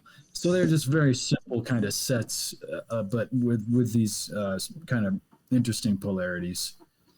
You know, one of Dionysus's main forgotten symbols? It's the two masks for drama. He's the god of drama. Cool. How much more spiritual drama on this planet can we have, you know? I mean, that's basically what it is. It's spiritual drama. And we see all these Satanists versus Christians and all these fanatics going at it. Dude, that's Dionysian. Very. Absolutely. The polarity in extreme, right? Even When in the they're trolling talking about world. him being above the whole world, that's what they mean. Like, humans are fanatical. That even So, yeah. kind of rung a bell on what I was feeling when that last song played. It felt like there was the other side of me that was facing me, being like, I felt like it was like poking at the flaws in me, and it was like, up your game, fool, kind of thing. And it was like, I met this like entity that was also me, like maybe like kind of like the other mask of the drama masks kind of thing, right? Like activated. It felt like there was some sort of activation, or that maybe not to that extreme, but something like where it was the other side of me kind of thing, the other wolf in me or whatever. I don't know. It was, Yeah, absolutely. And what do they say about Aphrodite? She's the she-wolf. Aphrodite So that or goes back- Yeah. what's her name? Artemis. Well, that's in the Orphic hymn, but yeah, Artemis has that sort of she-wolf character too. And who's that on top of the Capitol building in DC? It's Artemis. Well, she's the twin of Apollo too, so Exactly. And Artemis was the goddess of human sacrifice. Like, they had Artemis and then Diana, and Diana Nemorensis had this Lake Nemi where they would have sacrifices, dying king rituals. Every time an escaped slave would climb up to the top of this tree and bring down this bough, they would have a fight to the death with the old king. And then whoever would rule that was called the King of the Grove. Well, if you look at the rituals around Donald Trump and impeachment and all the rest of that stuff, they're trying to do a dying god ritual under the temple of Artemis in front of the obelisk of Osiris, right? All of these symbols come together, and then you kind of understand what Washington, D.C. really is. it's It's crazy. that same ritual. Yeah, and they do the ritual in the kind of profane manner, like many systems do, where it could be done in a more self-development, positive manner, right? But they do the profane. It's just to transfix you, right? That's the drama, you know? I mean, that's at the heart of the Constitution and everything else. They just want to create drama. And that's why these things happen, you know? I mean, that's how they get everybody's attention. That's your theology. So once you understand that and get out of that cycle, you can kind of see things more objectively. These people have to create drama. It's in the God that's ruling over them. Well said. Was there anything else anybody wanted to add? Or anything else you wanted to cover, Headless? If you check your messages, I sent you a couple of songs. Oh, yeah. Let me see. Oh, yeah, my phone. Shit, my bad. Yeah, let me see. That's fine. She's got the hymn or the Epitaph of Seikilos. It's what I mentioned in the first part of the show. She's got it, and she sings it in Greek. Which one did you So, want me to grab first? You got If you hit the Epitaph first, that would be great. Okay. All right. Yeah, I'm gonna have to rip. It's called the oldest complete written melody in history. Yeah, it's gonna take me a few seconds to grab this. Okay, well, that one is actually in a bunch of video games tw. So Oh, they've really? actually revived this. Yeah, they've revived this tune and they put it in Skyrim. I was gonna say, tell me it's in Zelda. Oh, that would be great too. Yeah, Zelda has so many different Greek elements to it. Oh, big time. That's so funny. That's kind of what makes that game unique, really. Because I love that how game. many other right? How many other games are like Zelda? It's so iconic. The Triforce. What was that? Is that what it was called? Right. And Funny. the Master Sword that you pull out of the rock and then you're shooting it all over the place. There you go. God, I remember that game. Oh my God. Yeah. I didn't even play that I didn't game. get into it too much, but I did own it as a kid and did play it. But No, I used to watch my brother play it because I didn't want to actually play. I just help him figure out like all the, the next step of what you got to do or whatever. We just like talk about strategy of Zelda and I just like hang out with him. It's so funny. I'm the girl. I'm like, I don't want to do it. You do it. Good times. I love that fucking game.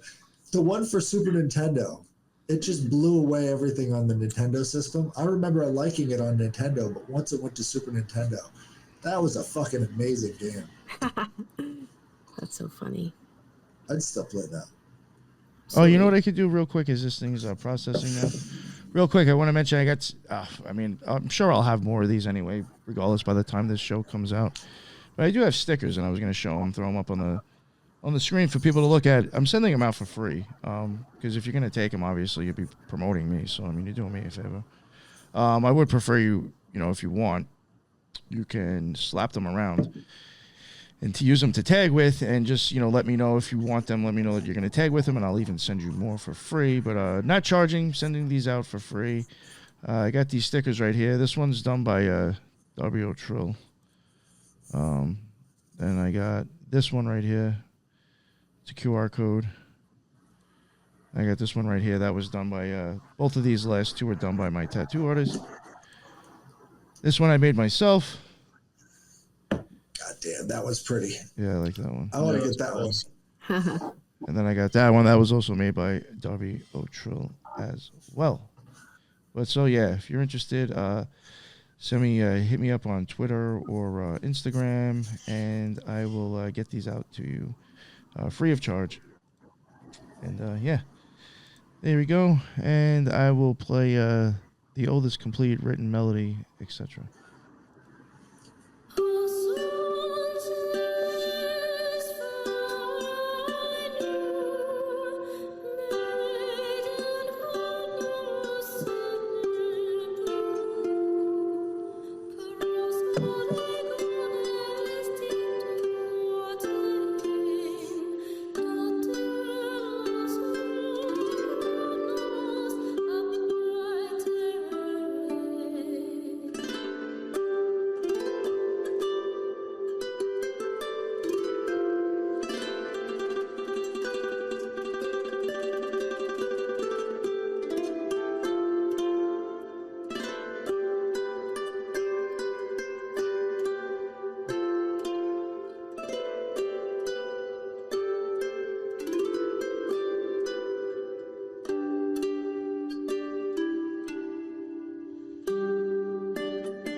What do you think of that one?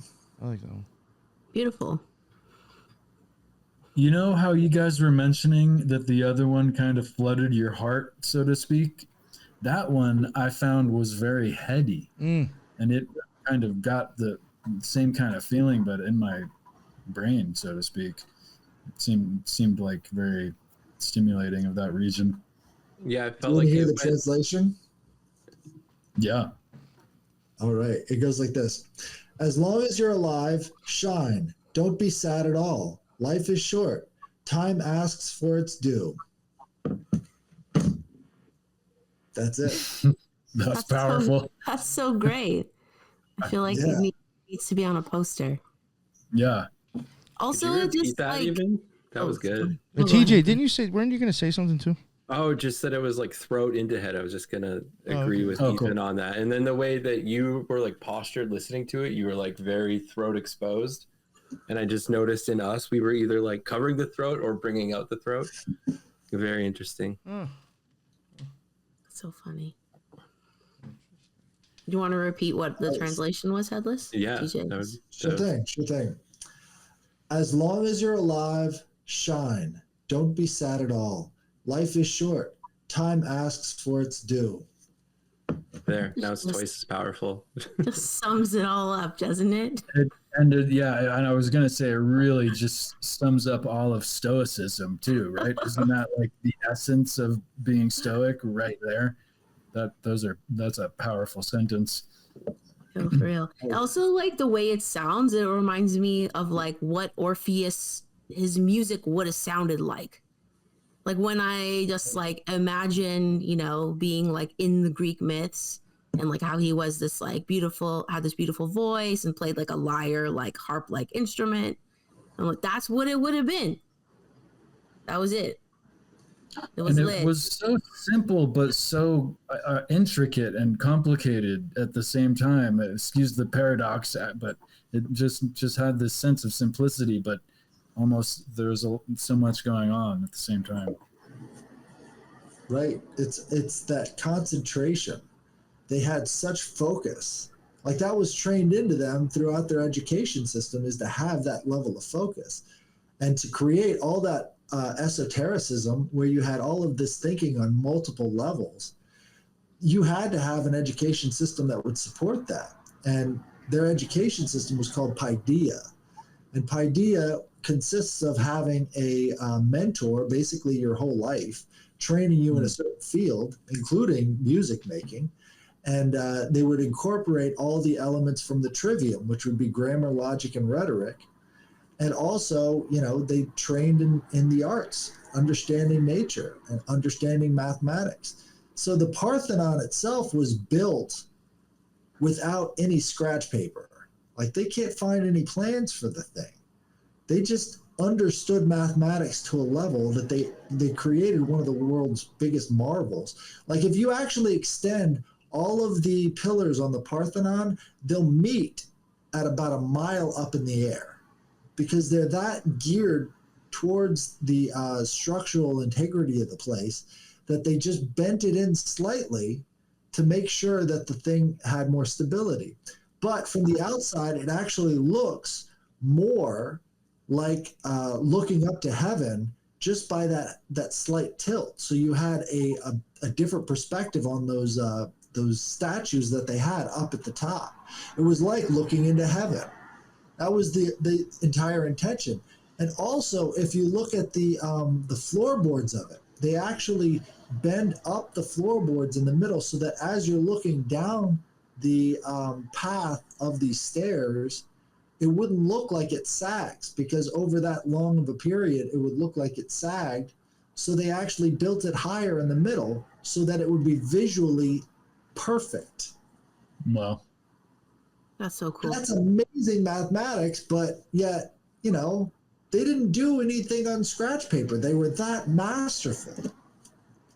And the focus, as you say, that they just were so into whatever their particular subject was. It's my understanding that even some people had slaves sometimes, but they had bards that would just be their resuscitation of Homer. That was the only thing they did, was recite Homer or whatever. Orpheus probably likely too.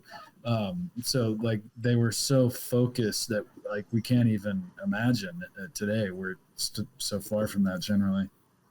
I want to do a game show called "Are You Smarter Than a 5th Century Athenian?" No. Definitely not. But that's the game show. Well, that's probably like at People 5 think years that old. they're- I'd still be screwed. I was like, this kid already speaks 2 Right. languages. They had to, because none of them spoke the same language. They had to know at least 3 languages.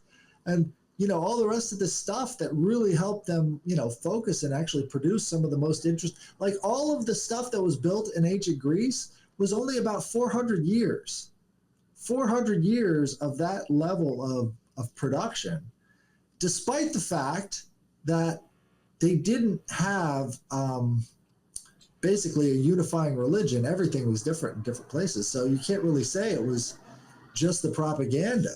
They had to have something else that was deeper. And I think their way of understanding and seeing the world was probably the right way of doing it. So if we could emulate that same kind of education system today, we're talking about turning this fucking place around, you know?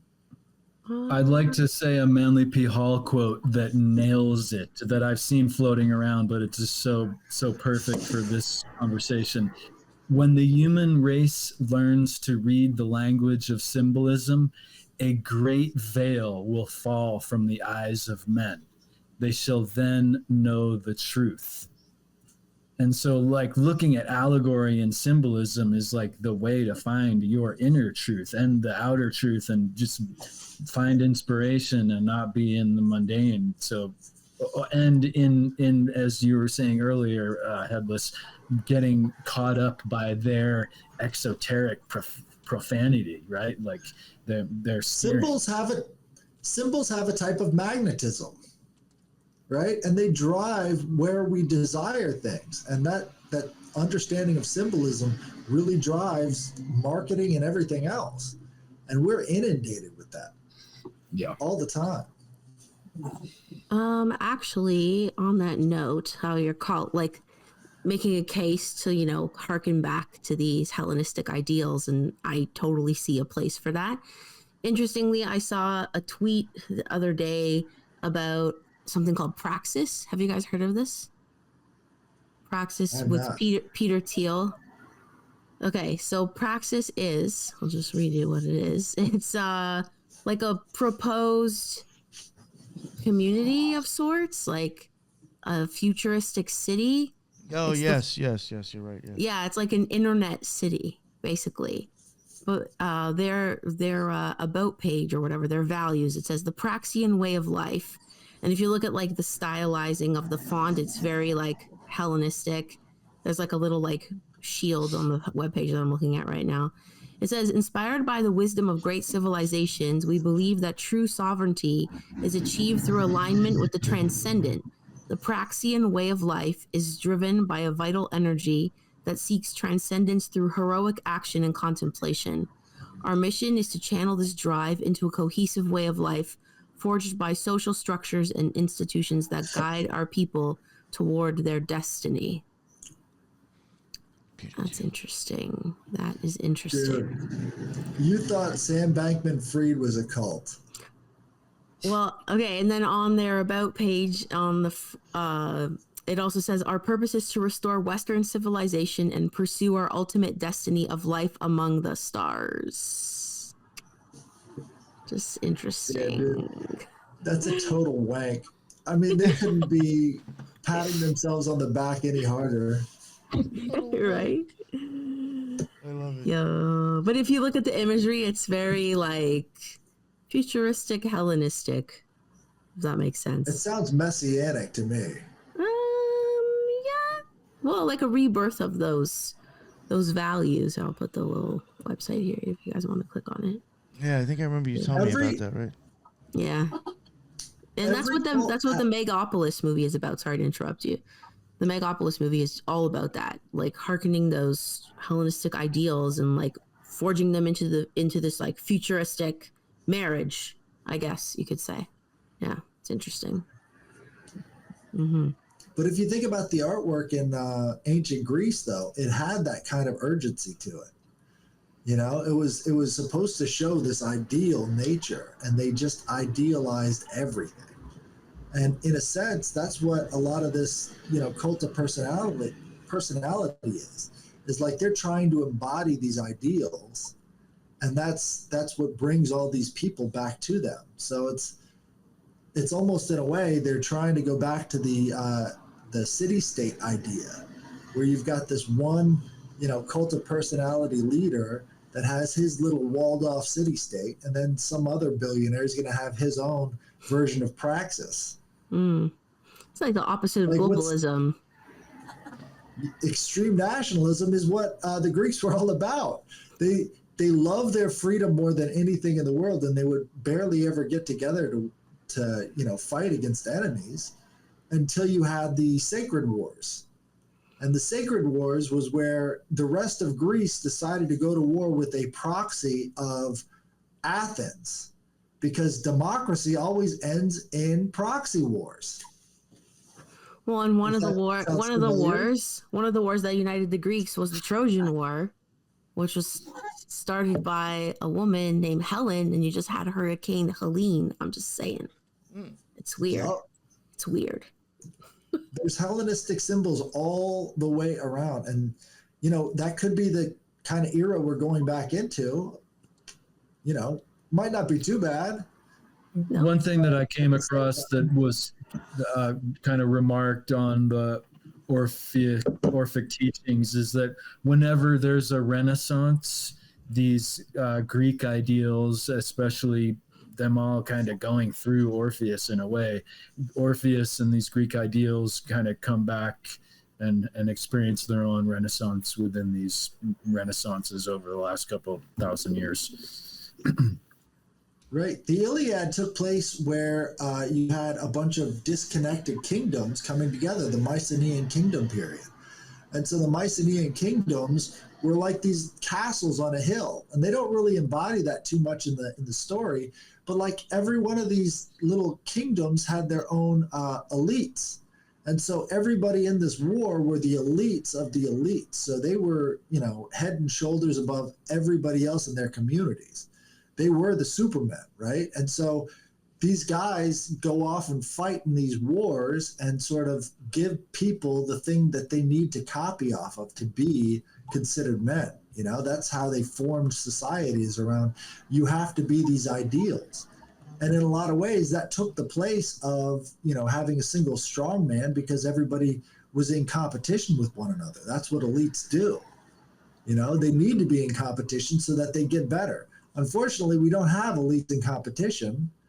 They're all on the same team. That sucks. Are they even really elites? Or are they just banding together to cover up their own insecurities? Because they don't hold the torch to anybody back then. You know?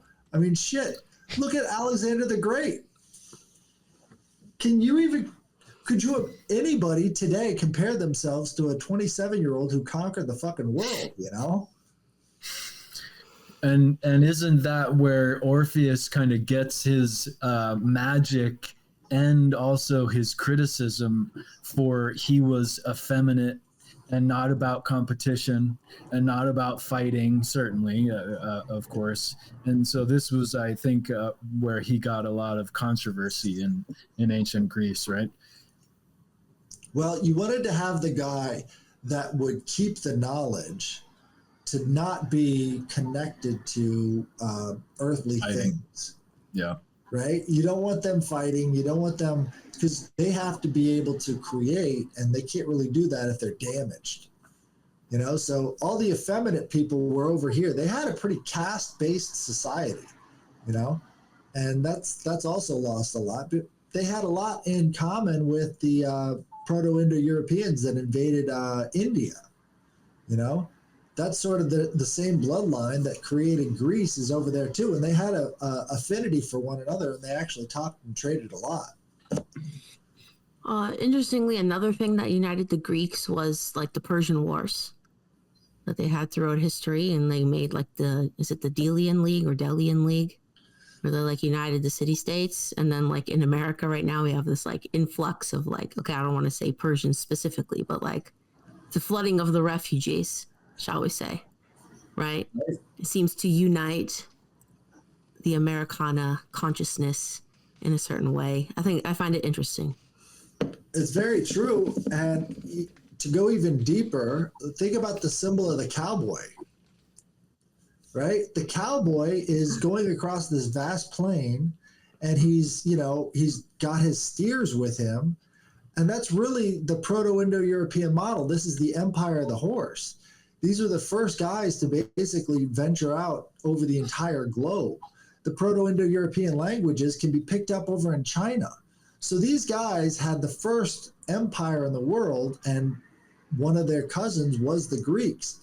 So, we keep going back to the same concepts over and over again. You look at the high point in America, it's when you've got the cowboy reigning on every movie screen, right? That's the idea of expansion and that sort of jovial nature.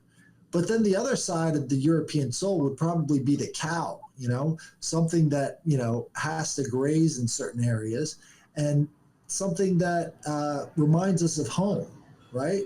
So you've got the idea of venturing out and also staying in the same pastures, this sort of duality of the European soul. And you see that expressed in different wars and different cycles of culture.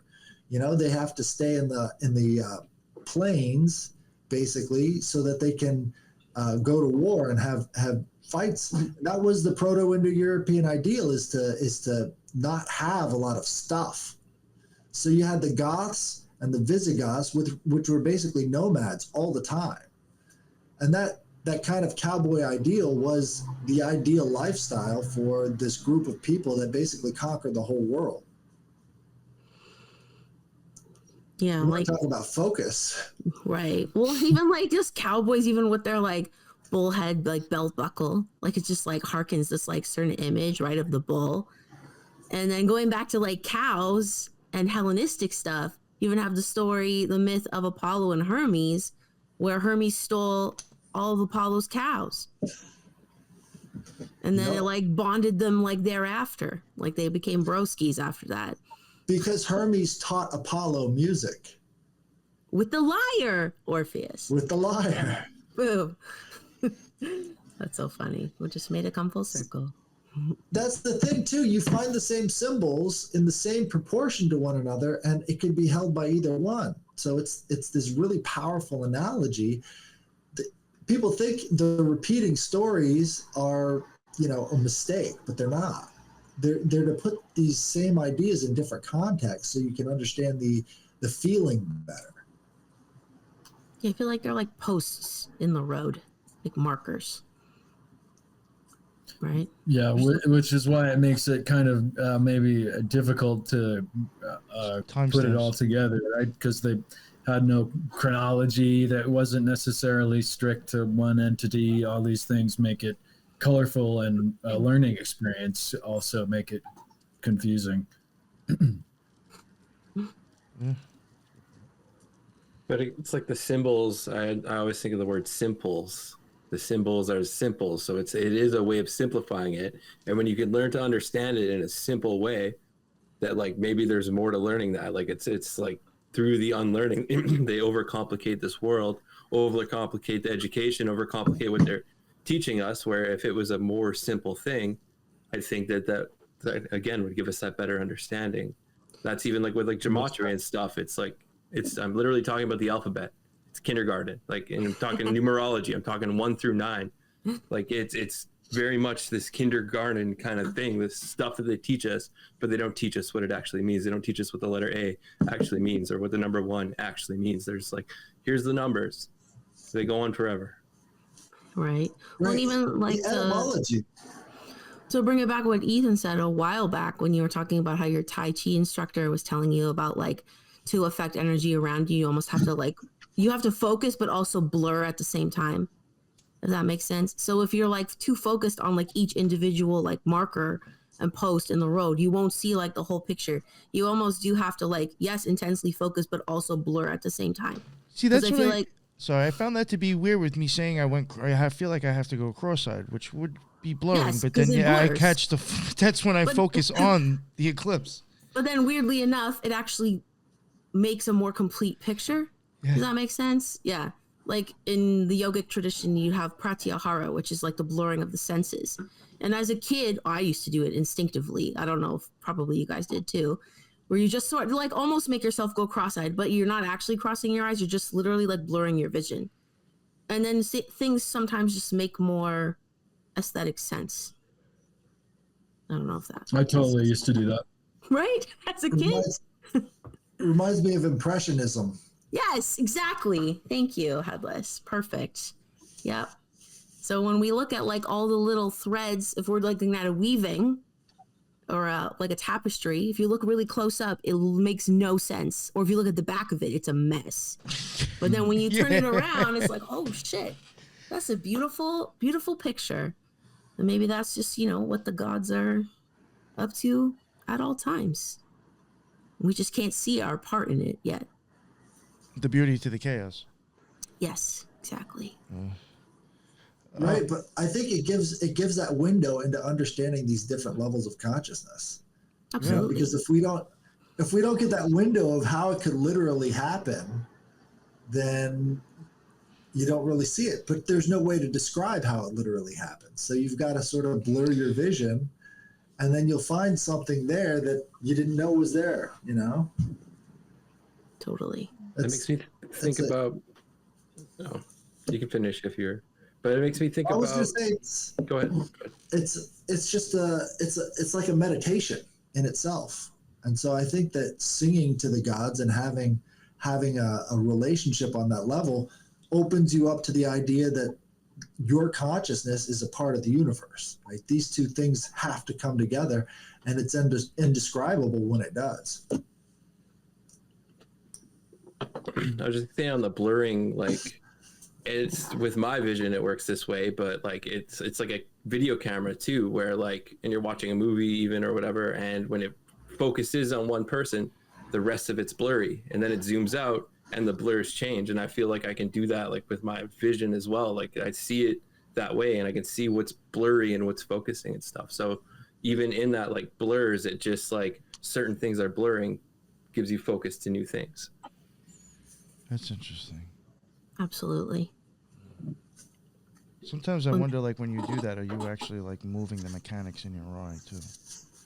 You are. Absolutely. It's like I couldn't your eye stuff. I started watching it and I couldn't finish because I'm like, yo, I've played with my eyes way too much to know about this. Like, I almost had to leave it out because I'm like, yo, I've messed with my eyesight way too much. One too many psychedelics, plus just I don't know. I've always had really good vision and really good eyes and that kind of thing. So it's just, yeah, it was like too much. It was like overwhelming me with like the information. Yeah. That's so funny. Zanyos of Zen. Love it. Zanyos of Zen. Well, those are the threads of fate. Yep. Definitely, yeah. I mean, to me, it's the whole mechanics. You can start changing which way you want to look, whatever's going on. Yep. Yeah, that really is. That's why sometimes I wonder the way they describe your soda. I really do sometimes think they might actually be talking about like the lens and the Zanyos of Zen, because it does call it like the mechanics of like the universe, or they make it seem like it's a machine. You know, and like that's like kind of like your lens and the Zanyos, if you think about it, that's the machinery in your eye that's going to start moving and changing everything. So it's pretty interesting. Well, thank you, Headless. Are you guys good? Because we're like over 2 hours already, and I don't want to keep this going too long. Is there anything else you wanted to add, Headless? Do you want me to read the hymn to Selene, the hymn to the moon? Yeah. Do that. Yeah, we could end, if you don't mind, end with that. Okay. And next, sweet voiced muses, daughters of Zeus, well skilled in song, tell of the long winged moon. From her immortal head, a radiance is shown from heaven and embraces the earth. Great is the beauty of that Ersith, light of her golden crown, and her rays beam clear. Whensoever bright Selene, having bathed her lovely body raiment, and yoked her strong-necked shining team, drives her long-maned horses at full speed evening time in the mid-month, and then her great orbit is full and her beams shine brightest as she increases. So she is a sure token and a sign to mortal men. Once the son of Kronos was joined with her in love, and she conceived and bare a daughter, Pandia, exceedingly lovely amongst the deathless gods. Hail, white-armed goddess, bright Selene, mid-bright-tressed queen. And now I will leave you and sing the glories of men half divine, whose deeds minstrels and servants of the muses celebrate with lovely lips. The epithet is a usual one for birds. No, that's it. That's from Works and Days, I think, from Hesiod. Hey, you want to say anything on that, Headless? Or? There's a lot in there, dude.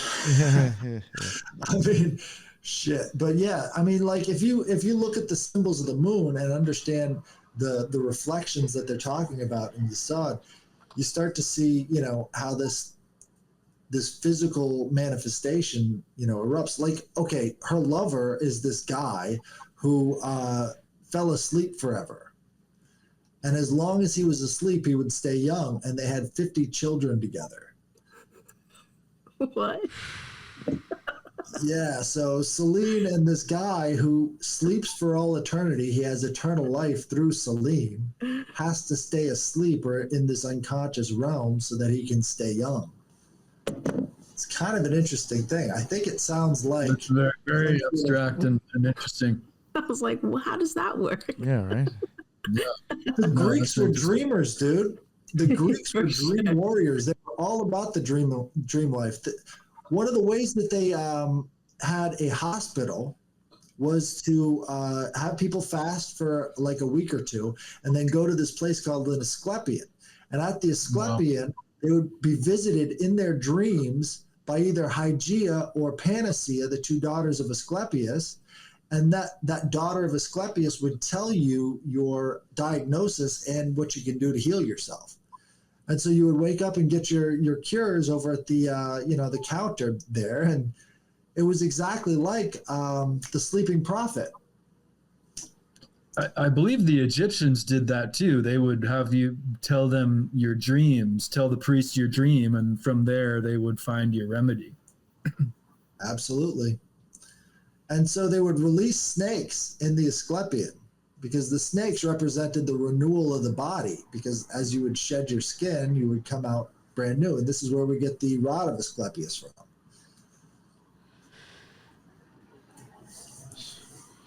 All right, so I think you might have... Also, that's Hygeia right there. I really do like that, actually. Oh, too. cool. Yes. All right, we'll wrap it up there then, I guess. Yeah, absolutely. Awesome. You know, that was a really fun chat. That was great, man. Thank That was awesome. Yeah. Absolutely, yeah. Oh yeah. Oh yeah. Yeah. Do you want me to close up the show? Oh no, I'll close it up. I'll close it up. That right, I feel okay with. I don't know why. For some reason I just hate doing the intros. It just annoys me. Yeah, yo, that was a lot of fun. Thank you very much, Headless. Really some really interesting talks. TJ and Ethan, again, thank you very much for coming on. I really do enjoy having you both on. I like having you on more often. Real quick, we'll just go around real fast. Teresa, let everybody know where they can find your stuff real quick again. Yeah, the Spiritual Gangsters at TS Gangsters Pod on X and Instagram. Awesome. Headless, let everybody know where they can find your amazing work. You can find me on X. I think I'm going to try and get this Patreon off the ground, but I think there's a way to incorporate the Orphic hymns with dreaming and guided meditation that could actually have a lot of impact. So that's what I plan on doing at the Patreon page, is doing a combination of the two. Very cool. I love that idea. That's a fantastic idea. And you go ahead, Ethan. Let everybody know where they can find your... and I'm on all the usual social media too, X and Facebook even, and so on. And I always am sharing on the exoteric and the esoteric. Yes. And TJ, let everybody know where they can find you, please. Contemporary Problems Podcast, contemporaryproblems.com. Actually, even today, I put out 3 episodes I have this little series called Get In Losers or Healing, and I'm kind of going through the modes using the esoteric practices and all this. They're short episodes, but I put up 3 episodes that cover things that we covered today. Like one was balance, but it has to do with that Aphrodite aspect of it. The next one was called Desires and Temptations, and then the last one was called Commit to the Bit, which was all about what you're focusing on and what you're committing to. And those like small pieces, you commit to these things that go to something bigger, kind of thing. So yeah, Awesome. Awesome. I love it, man. And everybody's links will be in the bottom. Also, go check out the Occult Research Institute.org. I think everybody here, except for maybe Teresa, is on there. Not yet. Yes. Yet. Sorry to say that. It's okay. And the stickers, again, if anybody wants stickers, hit me up. I will send them out. And again, if you're willing to tag, I will send you more because the QR codes for the link tree is on there. So you're doing me a favor. That is the end of another Occult Rejects. And until the next one, everybody be well. Later.